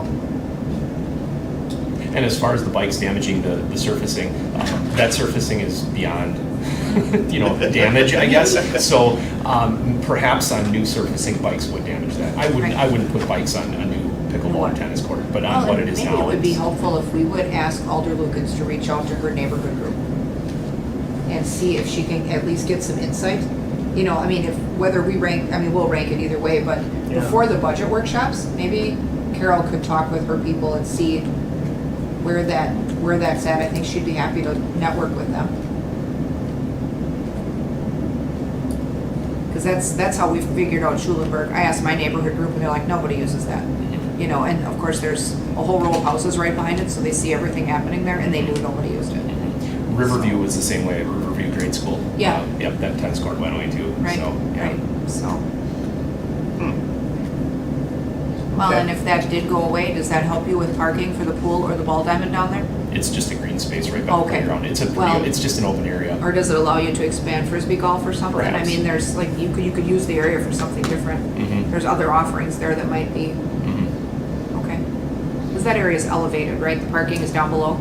Yep, the tennis court itself is not really that much higher than anything else. It's a pretty flat area in there, so it's Okay. about even with the parking lot for the pool. Okay. So, as So I far was as gonna say, it grade. felt like when you drive into the parking lot there, you step up to go to the ball diamond. Like there's like a 12 to 15 inch. Yep, so Bit of difference grade. there. it's Yes. just before that, I guess. Oh, I would say okay. it's just before that little I see. rise in there. Yeah, okay. Okay. All right. Sylvan parking lot. Sylvan Hill parking lot, this is a perennial favorite on It sure is. CIP. Sure is. So It's it's like not a getting bad any penny. better. I'm sorry. I'm sorry we keep bringing it forward. It's I guess I know Jamie and I talked and we ranked Riverside higher than Sylvan. I guess I've always been of the opinion that Sylvan is probably in worse shape. I'm not an asphalt expert, but last year when I took a picture, I set a tape measure in a crack and it pretty much covered the whole tape measure. That's how far down it was rutted and ripped out. And I know the question came up when we were talking ARPA funding for this. Is that entire parking lot utilized? You remember back a while, this was early in my time here, but we added that auxiliary parking area, and that actually was designed for our staff because that parking lot does fill up, not every day, not every weekend, but it does fill up with use from tubing. So, unfortunately, most of the season that parking lot's not used much, but it does fill up more so with tubing than it does with any shelter rental during the summer months. What about the bike track stuff? Does that have a lot of parking use or not really? They're up top. Okay. They park up top Okay. for that gravity course. Yep. All right, Yeah, so when they're there's- running that, they don't need, because this parking lot seems like by now it's pretty much ashes, so. like, It's Gravel. almost reverted back It's to pretty gravel. much gravel, so. Yeah. I like my street. Right. Mine too. Oh no. So, there's not much more to say on this one. It's in bad shape. So. Yeah, I know we've looked at this one consistently. Sylvan Hill, though, I think the majority of its use is over during the winter Well, then months, it's and it snow feels covered like too, it's, so yeah, it's so like, it feels yeah. like it's less of a You don't notice it as much when it's packed priority. snow on it, so, Yeah. yeah. And then in the summer, there's not a whole lot going on Then you see at the the whole shelter thing. other than a few rentals. Yeah, we've got weekend rentals in there largely, but that's the majority of the use. Otherwise, in the summer. Okay. All right. And then just looking, I think, looking forward, the forecast. So I don't know if there's anything you want to speak to. We've got playground tennis courts, river life rope lighting. Where is that rope lighting? Is that over near the where the bridge? Yes, and bridge and wharf area. wharf area? Yeah, I mean that material is we've experienced some ice damage because there's lighting underneath the wharf, so that's part of it. It seems to be a fan favorite to tear off for vandals. So we've looked at some different material. There's a I should have brought it with me. I guess I didn't think we'd be talking about this. It's a flexible, very flexible rope style lighting that is definitely, I'm not going to use the term bulletproof because I've seen just about everything in my career here, but it's a pretty robust product where you can't really smash it I think it is definitely an upgrade from what was put in originally with that development. So, but Okay. yeah, cost on that's about a year and a half old number, I think, that number that So you put in we've there. got that a couple of years out. Mhm. About that. Schulenburg pool repairs. Since the pools are, I guess, to the point where we have to start thinking about that. Mhm. Yeah, they're, what, it was 2014, I think Kaiser was first built. So, we're 10 years on our first one, and they were consecutive years. So, yeah, maintenance is becoming an issue with the pools, which is to be expected. But we've already done some pump replacements and some other things that we can cover under our small project fund. So, Athletic Park elevator, that's several years out. yep. The And that would be Memorial Park seawall, we've had that. That's another bad penny. They That's keep- been on Yeah. CIP Right. several times, but I think Yes. that's pushed You're way out welcome. to 29, so Yep. it must still be holding up. hasn't fallen in yet. So, Surprised that, would that be something DNR would get on our case about? Or, There's an erosion, the erosion is the issue there, right? I mean, yeah, so, Brockmeyer restroom replacement, yep, that's a little ways out. always out. 3M restroom installation. Is there a need over at 3M Park? I guess Jamie put that in, and I didn't know she put that in there, so I don't know that I can speak with an educated mind on that one. So, I mean, we do have the ball diamonds there, and that park does see a lot of use. It's probably not dissimilar from DC Everest, where we've just completed, which is a county park, but that was actually a vault toilet there, and we replaced that with a flush restroom. So, Okay. And the Memorial Ball Field lot. yes, so we'll be talking about a parking lot again. I'm Parking sorry. lots, that's always- But the parking lot by the Ball Diamond at Memorial is also in rough shape, but serviceable at this point. All right. Anything else? All right? Well, thank you so much. Thank you. Yep. Next up, is everybody good? We need to take a break, or I'm good. otherwise, okay. CC, just keep plowing through. CCITC. Okay, there we go.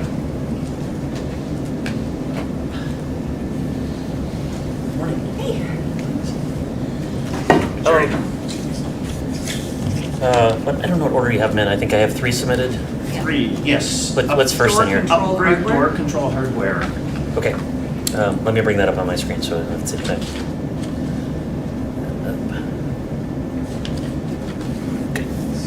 Kind of refreshing, I don't see $1 million ask from IT this year.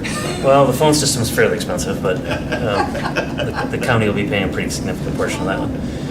Okay. Well, so just to level set, we also have some recurring accounts that we don't go through CIP, so we do spend a fair amount of other money for PC replacement, camera replacement, that kind of stuff. That's helpful, because that stuff used to all be here. Right. Yeah. So just like over the more last of couple of years, we've worked with finance and the council to have that stuff moved into other funding sources. So it's not as capital, but basically there's PC support, server network stuff, switches, access points, that kind of stuff is done. So what's in front of you guys today is, I think, three requests. The door controls, this building and the police and fire station are on a system called Secure. It's quite old. It was here when I got here. We've done a couple of upgrades to it. It really is in a spot. It got into a spot where it really needs to have a full replacement pretty soon. When we built the new water treatment plant, we put in there the Genetech system, which we're already using at the courthouse and all of the county buildings. The tech college uses that same system. The school district uses that same system. And one of the advantages that we have is that system really has 4 modules that we're using. So we're using it for door controls. We're using it for it does some of it interfaces with security systems. It can interface with alarm systems, but it's also our camera system, and it's also we're also using the module that does that helps us with the parking, the cameras in the parking cars, that does license plate recognition. So when we put in the water utility, we instead of putting in an old system, the Secure system that was at end of life, we put in the Genetech door controls, when they did the remodeling in the lobby here to improve the security in this building, we realized the secure system was at capacity. I don't remember the number, but let's just assume that there was 24 controls that it could do, and it was at 23, and we needed like 4 more to do that. So they came and said, well, we can put in another secure system, or we can rip it out and put in the Genetec system, which is what we decided to do. So we've already moved this building over. That was done a few weeks ago. This building is now in the Genetec door controls, and what we're proposing is that we do that at get rid of the rest of the secure modules that are out there, and that way that anyone that has a card like this can work in one card can access any of the buildings. If you program it that way. But If you program it that way. is If you- yeah, that's done. It's not a. Yeah, there's a lot of programming that's done Yeah. behind the scenes. Mhm. So I People can have to be put commit into to- groups, and then groups have to be, Right. the doors have to be timed. But that system is pretty sophisticated, and we've been using it for quite a few years at the courthouse, the jail, and in all of the county buildings. And then at the city buildings, we started last year, of course, when we built the water utility.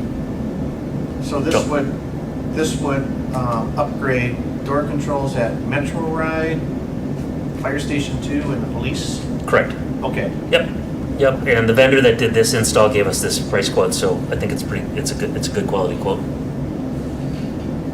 Okay, and then, Sometimes I have to come to these things and I don't have very good quotes. This one I have, because this we talk to the vendor directly. So then, like, police officers going to the courthouse would need a separate card to enter the courthouse? Yeah, that's one of the Or beauties of this is that we can combine city and county door access, and we're already doing that. To be honest with you, we a couple years ago we had what they thought was an active shooter in our central healthcare, and as part of some of the fallout from that, or changes that we decided to make, was we made police officers, a number of police officers now can open doors at North Central Healthcare, and that was done a few years ago. So this just makes that even better.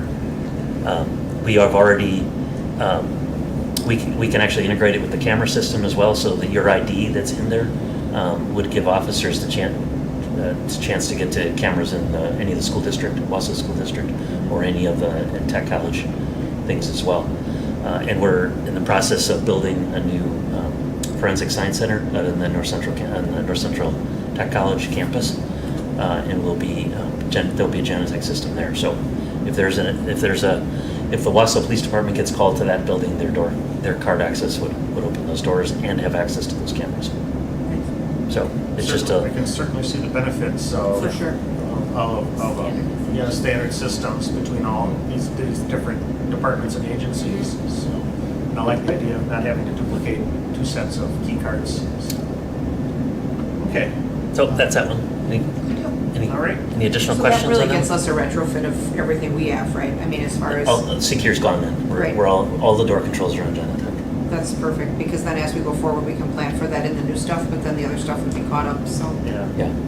So that eliminates the old Yeah. system. So this one feels like a pretty obvious solution to me. We should try to get this done if we can afford it. Okay. What do you have next? Which one? Asset management software. That's Okay. 150,000. Yep. So we started looking at asset management software about a year ago. We did an RFP for it. We have narrowed it down to 2 solutions, CityWorks and Cartograph right now. I'm still working with Eric and the water utility team. We haven't finalized what's going to happen with that, but there's some of us that want to go to Cartograph and some of us want to go to CityWorks. So Eric and I and the mayor have had a couple of discussions about it. It's not been resolved yet, but I wanted to set money aside regardless of what we do to put in an asset management into the fleet environment and our streets environment. So regardless of what system we end up buying, the water utility would have its own funding for its part of the implementation, and then we would do this. We would implement an asset management tool. At streets, it would do things preventative maintenance, and it also you do tickets. So if one of our crew is out and they have to flush a hydrant, they might get that as a ticket in the morning to say, hey, go out, here's a map of where you need to be. These hydrants need to be flushed today. And as they're there, they might, let's say they see a valve that's busted on the road, they can open a ticket on their phone and say this, and assign that to someone else. So it can handle both new tickets and preventative maintenance. And then in buildings, you can use an asset management tool to do, you can tie it into the interfaces of the building if you want and say once this pump has 1,000 hours of runtime on it, it needs to be oiled. And so you can build that into these asset management systems. They're pretty sophisticated. They have really nice mapping. They tie directly into, both of the tools that we're looking at tie directly into all the mapping data that Dan Kurtop does here. So they're both tightly integrated into Esri. I don't have an answer on which one we're buying at this second, but regardless, I'd like to try to set the money aside to do that for the fleet that we manage and for the street crews that we have out there. They can also bill from it because it tracks their time. So someone runs over this, actually this just happened last year, someone ran this stop sign over right here and then they knocked a tree over next to it. So that could be opened as a ticket. They can record in the ticket that it needs to get billed to State Farm Insurance. They're out in the field, they say, okay, I put this sign in here for $100. I used this truck that's about $75 an hour. I used this drill that's $50 an hour and I was here for 3.5 hours. It can bundle all that stuff up and create an invoice for us to build an insurance company. Awesome. Those are big bills. What do they do now? And I know one of the. Those are big bills. So we used to do, when we had Kayenta in here, it had a module that did that. It was not a good module and we fought with it a lot, but we could do some of that kind of cost chargeback in Kayenta. When we went to Workday, that's not a common part of a modern ERP system, so we're not doing that in Workday. So they're Right doing, now. but Right now, we've created programs, so we have basically accident 1 through 25. So they just move from one, and then once they have an accident, we name it for that location, and it accumulates the cost for them. Sure. So then they can create an invoice. So this just we're really makes still- an easier way for them to Yes. do this is all gonna that. automate a lot that's Yeah, being done and fairly it manually. does, we don't really have a good way, Dustin talked about, like supplies that he uses on a job for salt or sand. Kayenta had that capability too, and we no longer have that capability. And we also were able to, when we had Kayenta, track the usage of equipment and it interfaced into the software. So this billing of motor pool back to the departments for the usage of their rolling stock was a little bit, it was automated where there was an interface, and that no longer exists. So now we're doing So you're doing some basically kind of manual like, entries every month. nice, so you're doing some kind of like demo and testing now with these different products to figure out what works and what, We've already done that. Doesn't There's work? 2 products, they both are gonna meet our needs, and so now we're just. are they making it fun. dramatically different in performance or price? I mean, in terms of, I only ask that because I remember what we went through with assessment software, and there was also a difference of opinion between the staff at the time, the mayor at the time, and IT at the time about what product would be best Yeah. in terms of function. And then we wasted a whole bunch of time on a product that the work group wanted that never worked. Yeah. And then ultimately, after a change out of most of those folks, we ended up with a more universal product, which is what I think you guys told us we needed anyway. So, I Yeah. mean, how do, it was, That actually it was a happened huge twice, if waste, you but it remember. was a huge waste of time and money. That was a boondoggle. It was Yeah, if there horrible. ever was one. Horrible. So Yeah.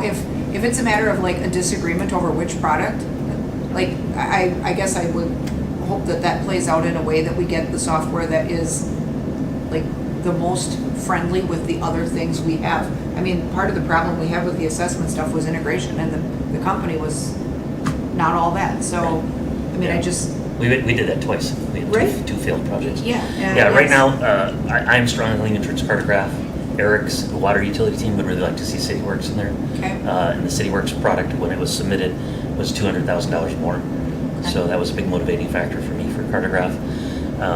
When we get IT project requests in, I have a prioritization process, and the prioritization process is whoever's the mayor and whoever's the county administrator and whoever's the head of North Central Healthcare. Those 3 people meet with me once a month and say, here's our new project request. When we talked about doing asset management last fall, the direction I got from that team, that group of 3 people was, we really need this at the county as well. We want to put it into parks, and we want to put it into our fleet, and we want to put it into our highway department. That was my next question, because Yeah, if they so- could use it too. Yep, so right now, the best fit to go across to everybody, for all of the fleets, the highway, the street crews, and the water utility is the cartograph product. Okay. And so I that's think kind of where we're at the That's an moment. important discussion to have, because I Yeah. think we learned a lot from the assessment discussion. Like, it was rough. Yeah, absolutely, and if it's. I don't really want to reproduce that, that was not a fun time for me. Rough is the way, the Yeah. TV-friendly way of telling you. So the hope I have is that we put in a product, probably cartograph is what I've been recommending, because it beats us on price, and they both do all of the same things. They're, the team that likes the CityWorks piece, the best is they like the user interface on that's on the field, the mobile client. They like the mobile client better, and it's a little bit more intuitive than the other one. But at the end of the day, I'm like, okay, I want to put this in across. We have 5 fleets between the city and the county. I don't know if you guys realize that. Right. As far as mechanics, there's 5 different fleets that are in this city that do this between the city and the county.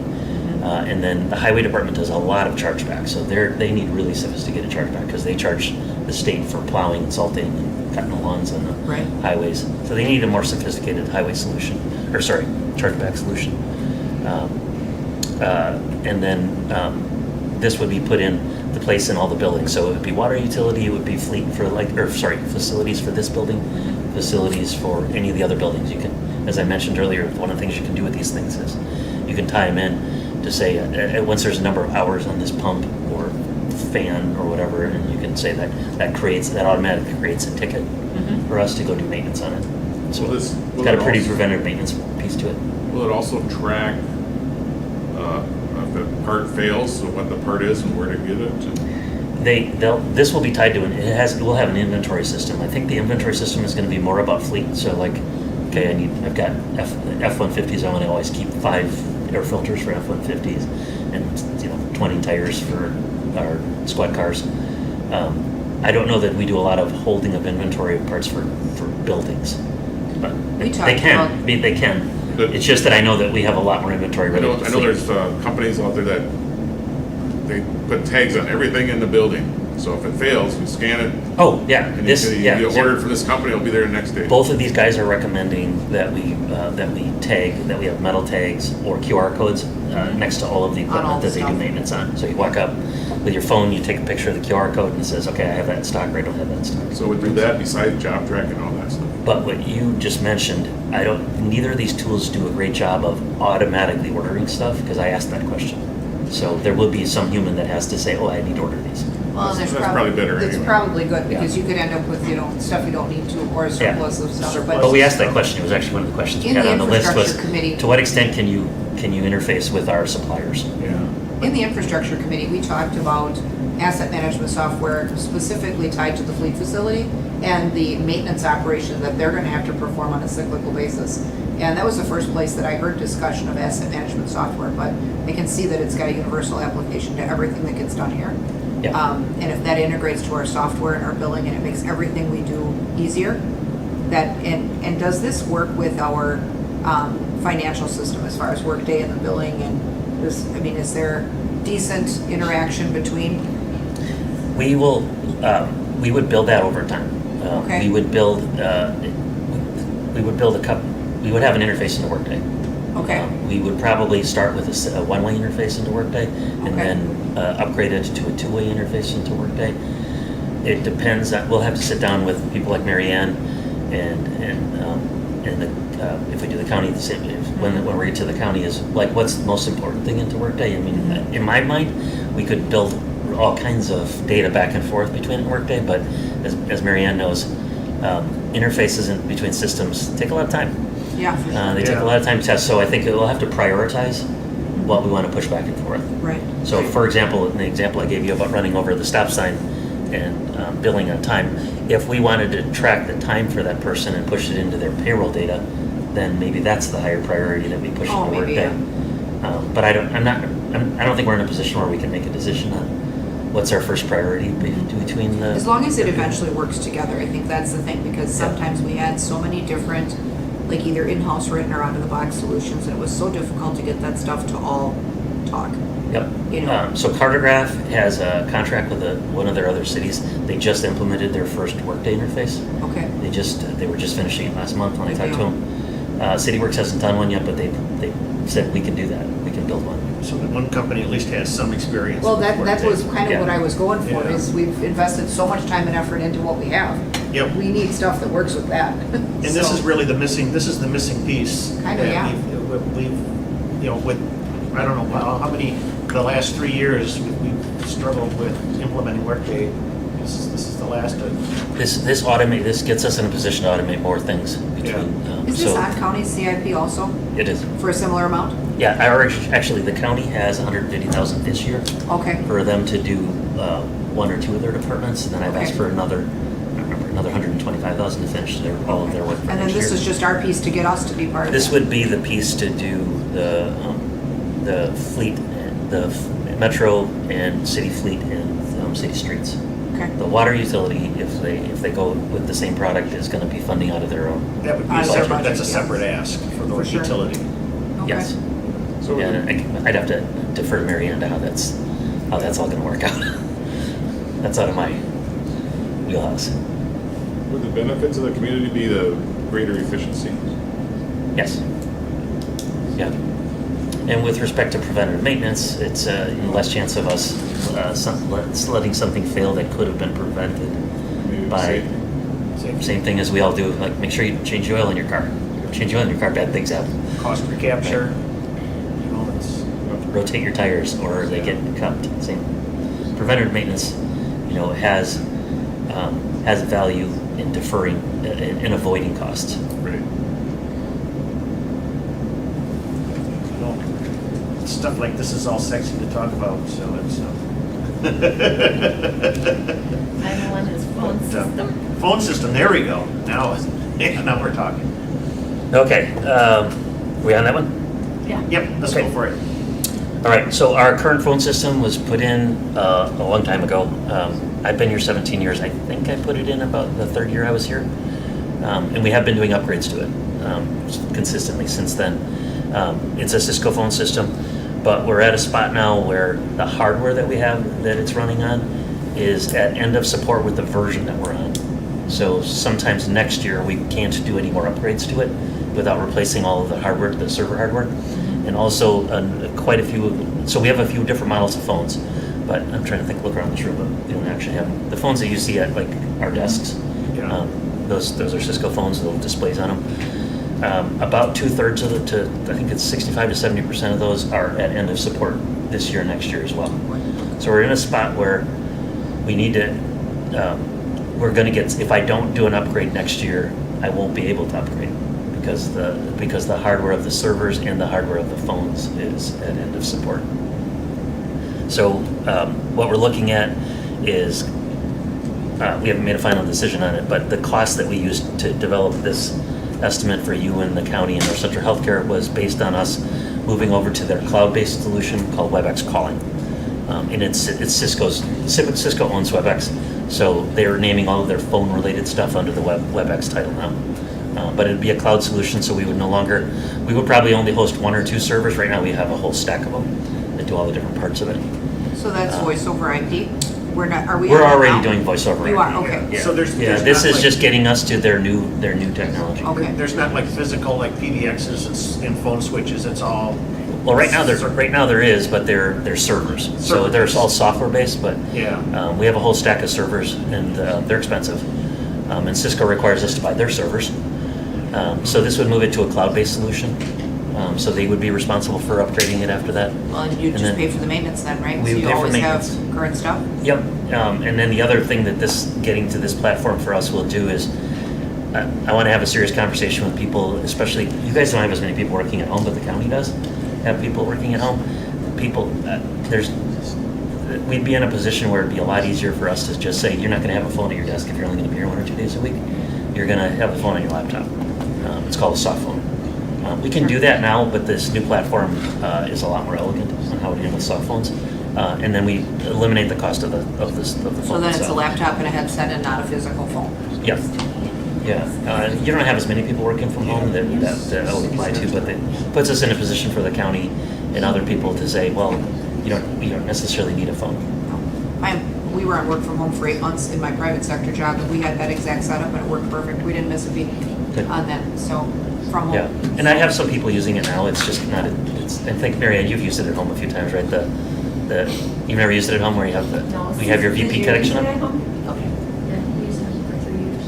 Yeah, okay. Yeah, Question. I mean, it works. This solution is more elegant to do that. So what that'll allow us to do is as we go into these new phones, we'll start asking people, do you really need a phone? Do you want to just have a cell Is phone? this a, And it'll save us money over time. is this an all-at-once cost, or is this something that you could phase over a year or two? Do you I need think to it's- do this all at once? I think it's kind of an all. Okay, so we don't have the option to piece it out for a year and then the rest, and then, I don't think Moving so. over to a new but- technology, aren't we? right, so you can't have. Yeah, really you'd be half and moving half, over right? to their It's- cloud solution. Everybody goes at the same time. And this would be for all buildings. It would be all of our buildings, all of the county buildings, and all of North Central's campus. Now it's, So I think the total cost, I don't know if I have it in here. I want to say It seems to me that this is less cost than that Cisco phone system was when we had to do that, right? too. I mean, Uh, wasn't that way more? That's a good question. I don't know. It was definitely pretty expensive. Oh, it seemed like it was an eye-popping amount, like way worse than this, and we Yes. paid half and county paid I'd half. have to go The look at it. estimated portion for Marathon County is 380,000 and North Central Healthcare is 250,000. 250. Right, so this is And yours not is as bad as it one, could be. 700, Yours is this 150. almost an $800,000 project. Yeah. Wow, okay. Wow. yeah, I don't remember. It seemed like it was more than this, I guess I I don't expected know. a, It was a long time ago. I was braced for a higher impact than what I see here, so. Yeah. It's something like this, I mean, we've been using voice over IP technology for quite some time, but our servers are in-house. If the internet goes down, is everything Yeah, are the dead phones, then? are the phones dead too? So in our current, we're already accounting for that in our current platform. What happens is we have traffic coming in from two different directions. So if we lose our main network connection, we should be able to keep phones up. Although the last time that happened, we did have an impact on the phones. So this design for sure would take that into account. It would But have- like if there's a Redundant fiber path. cut, you know, you can't make an outside call, but with your current system, you can still work in-house? Or is that not a, I don't know the answer to that, actually. You mean it's like if we could completely cut off to the internet, could we call each other? yeah, I don't know the answer to that. I'm not sure. but with the cloud-based solution, that would probably be a, I would think that this solution probably has some kind of local small server that handles that kind of stuff, but I don't know that Fail-safe or for, I don't know that for a fact. okay. I should have asked that question. I didn't. Just have to go to cell phone backup. I didn't ask that. I know that's, I Yeah. mean, it's a rare occasion, but, you know, you hear Yeah. about fiber cuts and all of a sudden everything is, Oh, yeah. everything goes dark. And I'd like to see some level of redundancy, especially with our telephones. Landline. Yeah. Gotta have one backup, one hanging on the wall somewhere coming in. Well, even my landline comes in over the fiber though Put a- too. so Leave a it's- telephone We, booth somewhere. we do have some redundancy built into our network already. So our main WISNet connection for internet access is at the State Patrol building in Rim Mountain. And it comes on we have this thing called the Wausau Community Area Network. You guys know, you're well aware when we put that in. We have 11 miles of fiber that we share between us, the Tech College, and the school district. And that actually has an alternate path as well. So in fact, today, right now, if you drive over by the library, there's a guy doing a fiber cut, fiber splicing. There's a trailer parked on the sidewalk between the library and Whitewater this morning. And they're in the process of there's a whole construction project at the library we had to get our fiber out of the way for. So our internet traffic yesterday was down Stewart Avenue and out to Rib Mountain, and right now it goes from Rib Mountain up to the Tech and then out to East High and comes down this road right here. And that's the path. So we switched over to our alternate path for the day. Okay. I'm hoping that doesn't cause another outage. My network engineer said it shouldn't. It shouldn't. All right. So we would look to build in that kind of redundancy in all of our systems. We always look to do that. Okay. Nice. But I don't have the answer to your question, which is if we completely lost the internet, would we be able to call each other? Yeah. I don't know the answer to that. All right. And I see you don't have any future forecasts, so just these three projects. No, I think I was supposed to, and I didn't get that done. I could submit it later. That's okay. fine. It's all good. Sorry. Yeah. Yeah, we've got enough on our plate to handle. We'll wait next year for the element of surprise. Yeah. Oh, there you go. Do you have any other questions? Hearing anything? All right, thanks. Thank you. Next up, I know we got community development. Andrew's been patiently waiting all morning.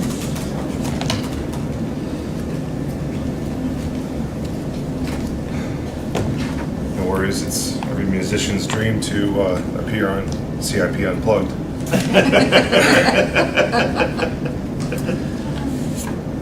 Good morning. So, before, in your packet, we have a request for funding for a section of the River Edge Trail.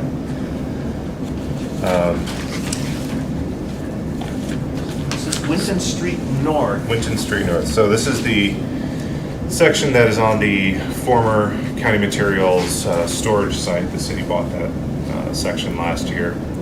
And this would extend the trail north from Winton Street. And then on the kind of northern edge there, cross the railroad tracks and into Gilbert Park. There is a map included.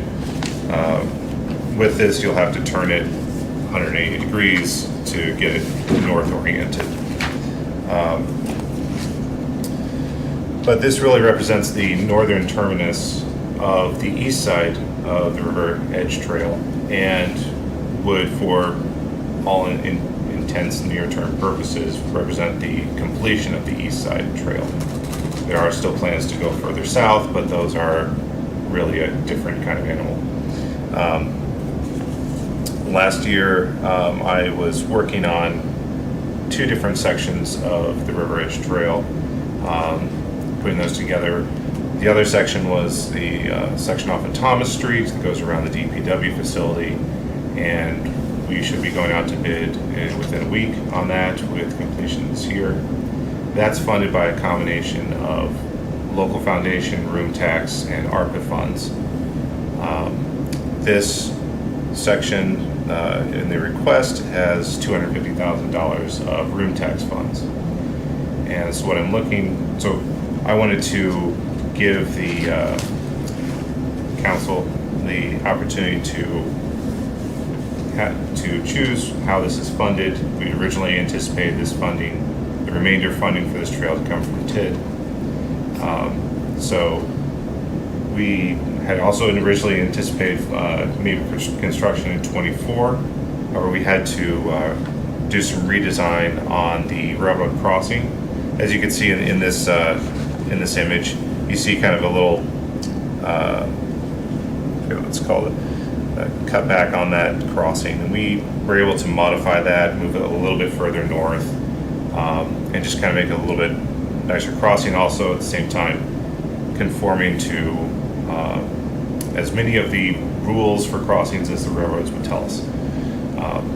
So that part of the process is when we're feeling good about our design on that, we're going to submit a petition to the Office of the Commissioner of Railroads.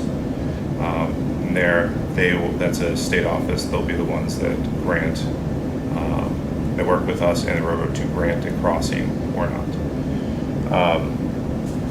So we expect to have that submission in within a couple months, and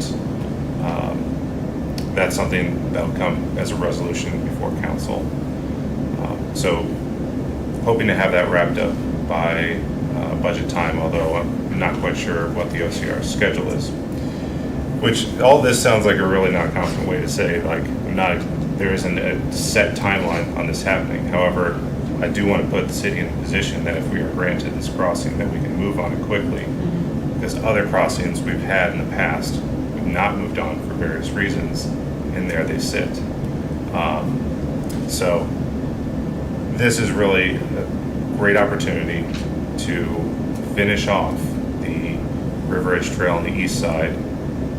We're doing a project on the west side this year, and then we have 2 remaining gaps on the west side that are a lot more involved, a little bit more long-term. We've made some progress on those as well, but those are dependent upon other property acquisitions or easement acquisitions, which I don't have a timeline on. So to be able to, act quickly, and, the riverfront trail is really an integral part of the quality of life pitch that we give to our residents and to anybody we want to attract to come live here, or businesses that we want to come here and stay. I'm sure you've all had guests in and say, well, what should we do? Well, let's go down the riverfront. And the trail is an important part of that.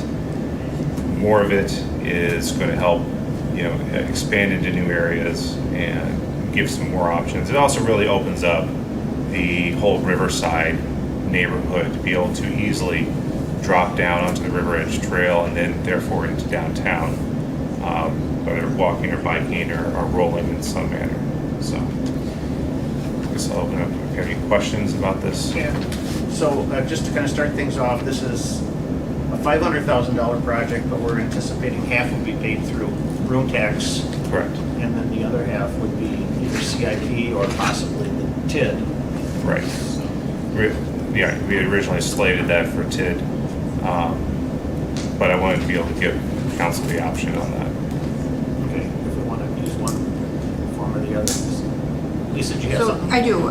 So just with regard to the crossing is really the connectivity to get up to 6th Street, right? So Into Gilbert Park. at the Sixth north Street, end. yes. So really, I mean, even if there's a delay on securing that crossing, the connectivity piece, the entire leg could be constructed with or without the crossing.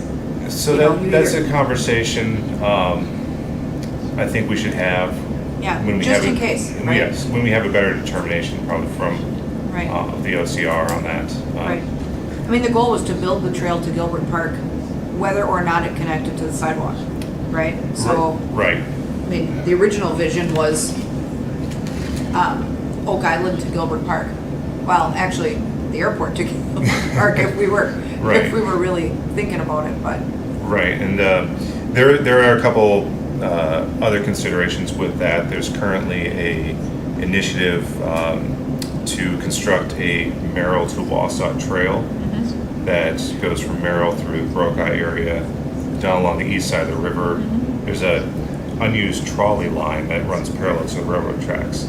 So the way it would connect in is with that crossing into Gilbert Park. So it would come down, connect to Gilbert Park, and then down into the downtown. but along the riverbank, from Winton Street up, the position of where the trail would sit wouldn't change either way, right? I mean, Correct. we would still build our local leg, even if it stopped in the park. Yes, if there was no crossing, we Right. would still have the option Right, of and constructing you'd that have section some of type trail. of It's cul-de-sac. at there. turnaround or Yeah. something, yeah, okay. I just, because I feel like the whole thing could take flight whether or not we have that north connection. Right, I don't want to speak about exact costs, but if there is no connection, no crossing allowed, it's possible we could use the $250,000 to construct, I would say, at least most of that leg along the river.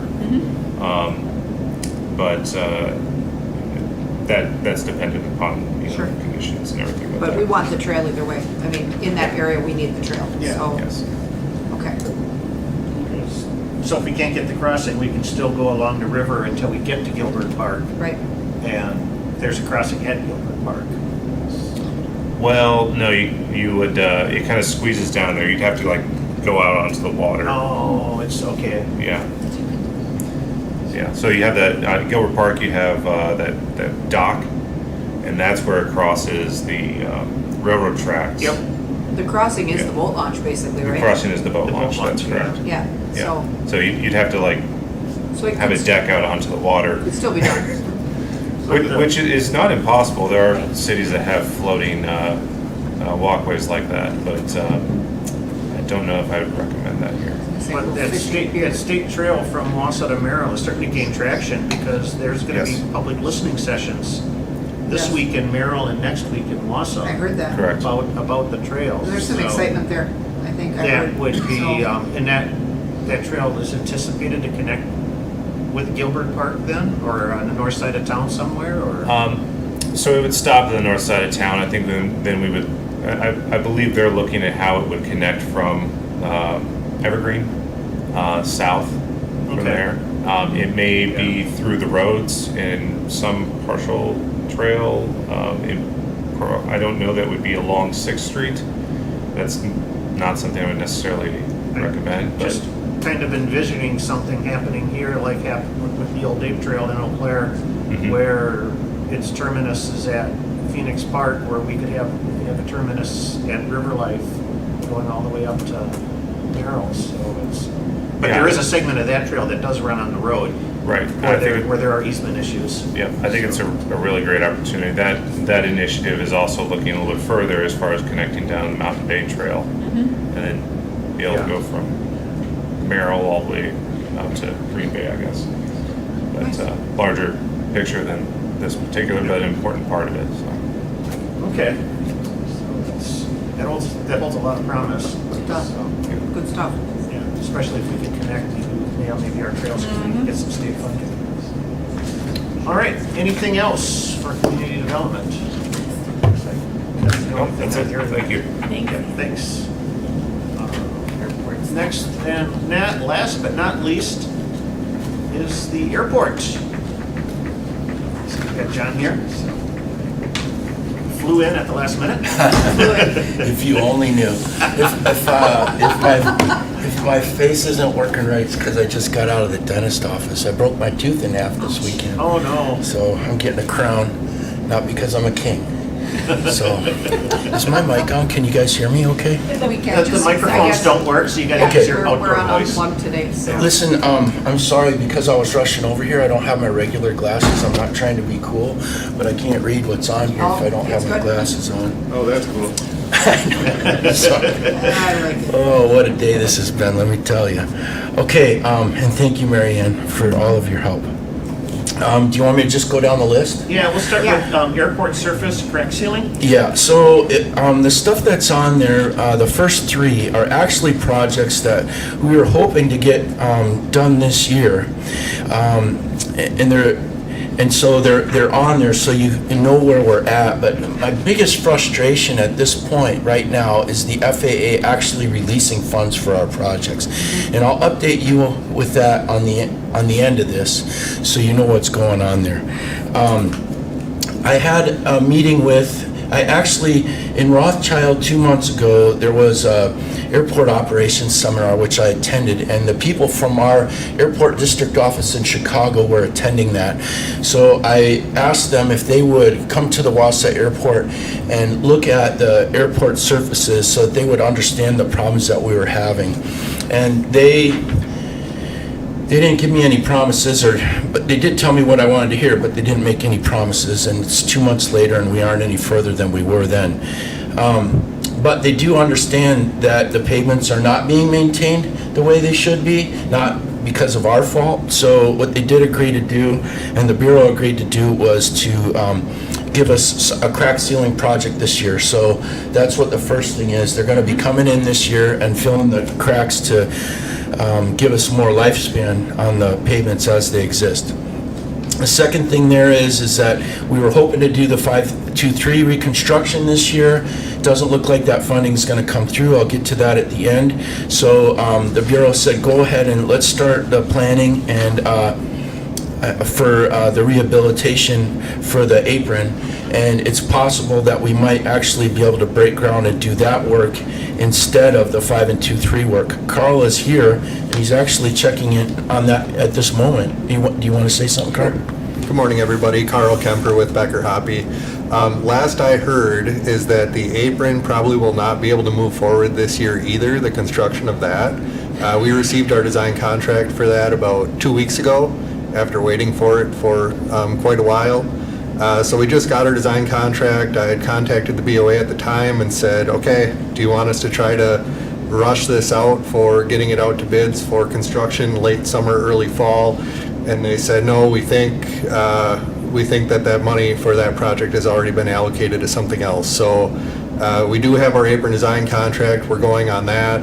As John mentioned, we've been waiting for design contract for runway 523 rehabilitation and haven't received that yet. So it's looking like probably construction on either will not happen this year, which puts everybody in a tough spot for next year because, again, both projects are needed, but due to the funding source, they're probably going to have to pick, or we are probably going to have to pick one project or the other for 2025 and then do the next one in 2026. So what it would probably be, John, is runway 523 construction in 2025, apron in 2026 is my guess. And I have, like you mentioned, I just reached out to BOA, tried to get an answer from them before the meeting and didn't connect with them.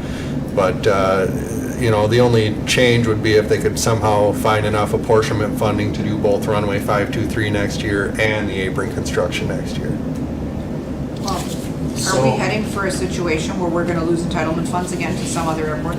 We have told the Bureau that that is not going to happen again, and they're doing everything they can so that we do spend that money. That's one of the reasons why we're doing the design work. Okay, all right. Is so that we can get that done, so we're at least moving forward, Yeah. even though we can't break ground. Yeah, those other entitlements, like John mentioned, I think they put some either towards the apron design or towards the FAA reimbursable agreement for some of the work on the terminal building, and then the rest of the entitlements are planned to be put towards the terminal building renovations, which we are off and running with design on again and hoping to get that bid out late summer, early fall, and do construction through the winter on that.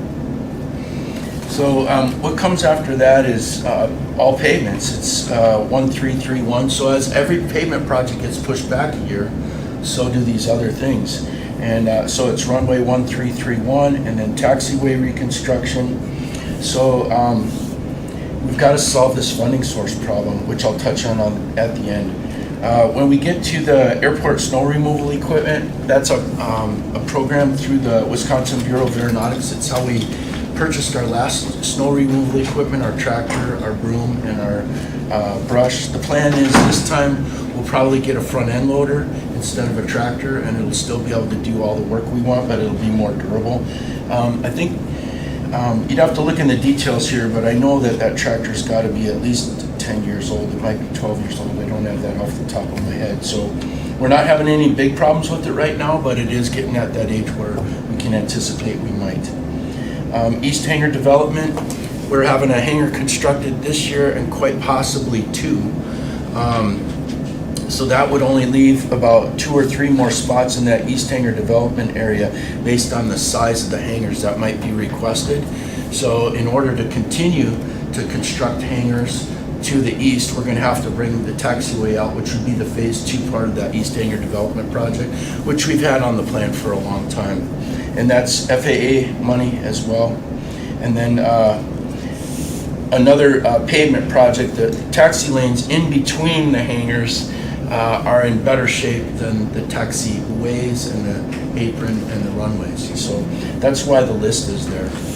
So our frustration with the FAA, Carl's been helping me with the timeline as to what's the communications that we've had between the FAA and the Bureau and Wausau and what has been requested of us. We've provided everything that the FAA has asked us to. Even after that meeting with runway 5 and 23 and the FAA coming out to see that, they assured us they were going to get right on it, and we haven't gotten anything done in 2 months. So they re-requested all the information we gave them 2 months ago, and they wanted it in a different form. So we told them that we were going to do that, but then we asked how that would change things, and they couldn't answer that question. So we're setting up a meeting with the ADO, Carl and I and our representative from the Bureau, and I think the chief of the Bureau of Aeronautics. We're all going to meet down at Chicago at the ADO. My plan before that is to get the FAA to write us a letter telling us why they're not funding this. I'm going to take that letter, and then we're going to go to Senator Johnson and Senator Baldwin and our other representatives, and we're going to do an inquiry as to why this isn't getting done. So I want to tell you, and the reason I wanted Carl here, because he has a different perspective. We're not the only airport that this is happening to. So if we have, prior to 3 years ago, we were getting an FAA project done every year. Yeah. And 3 years ago, it just kind of came to a screeching halt. It took us 3 years to get our door fixed. It took us 2 years to get our boiler fixed. So I'm not really sure what's going on there, but this is our plan to try and get things fixed. So I may need your help getting the senators on board with this, but that's what it took up in Merrill. Merrill's having the same problem, and Carl could tell you that the other airports in our area are having similar issues. What I find interesting is there's plenty of infrastructure money at the FAA level. They're just making it very difficult to access. Okay.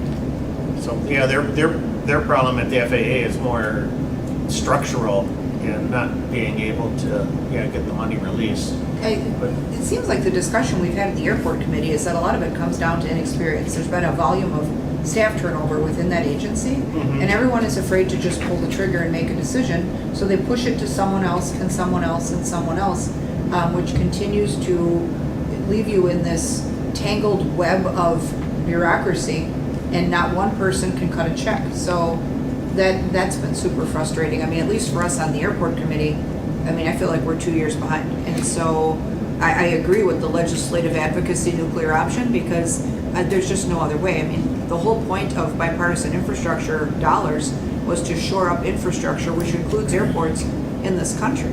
Right. And, the fact that we've already had to give back one of our entitlements, just not fair, because we were ready to go. And, they created a situation where we lost funding. Yeah. The thing that I want to tell you guys is, we've been there 32 years as of October. We've had a wonderful working relationship with the city. The reason we have one of the best airports in the state is because we have such a great partnership. Yeah. The problem we have is that if we sit back and go, well, we don't know if the FAA funds are going to be there. Remember, we're only paying 5% on these projects. Right. So if we can just set that 5% aside, we can't worry about whether they're going to come through. If we want something done, it has to be sitting there ready to go. Right. And so that's why I would encourage you to look at airport projects positively and hopefully come through on it. Yeah, I think, historically in CIP, the biggest bang for our buck has always been these airport projects, because it's a 90-10 or 95-5 match, so. And actually, I think with the recent legislation, some of these projects, our portion might actually go down to 2.5%. So, I mean, it's a really good deal. Is that true, Carl? That's correct, yep. Yeah. So even if we're looking at a delay logistically with the apron, we should still score the apron as though it can move forward in 25, right? For sure, for Because sure. we're gonna need to have the money ready if something breaks free. For sure. Right now, the big issue with the crosswind runway is bureaucratic calculations about how often it gets used, okay? And for some reason, they're not allowing us to use old methods to tell them how many operations occur on that runway. Even though most of the aircraft that's using it doesn't have the technology they want to use. And, by the way, they still use those estimates in other areas of their planning. So they're asking us for that information, which we give them because they ask us, but then now they're refusing to use that information to justify our crosswind runway.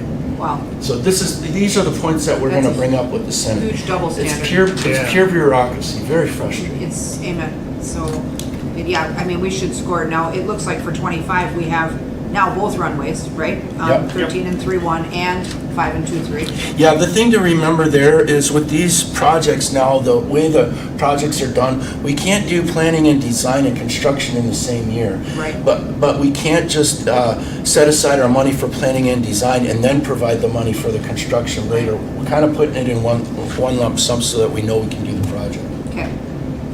So we do need to score all 4 of these projects.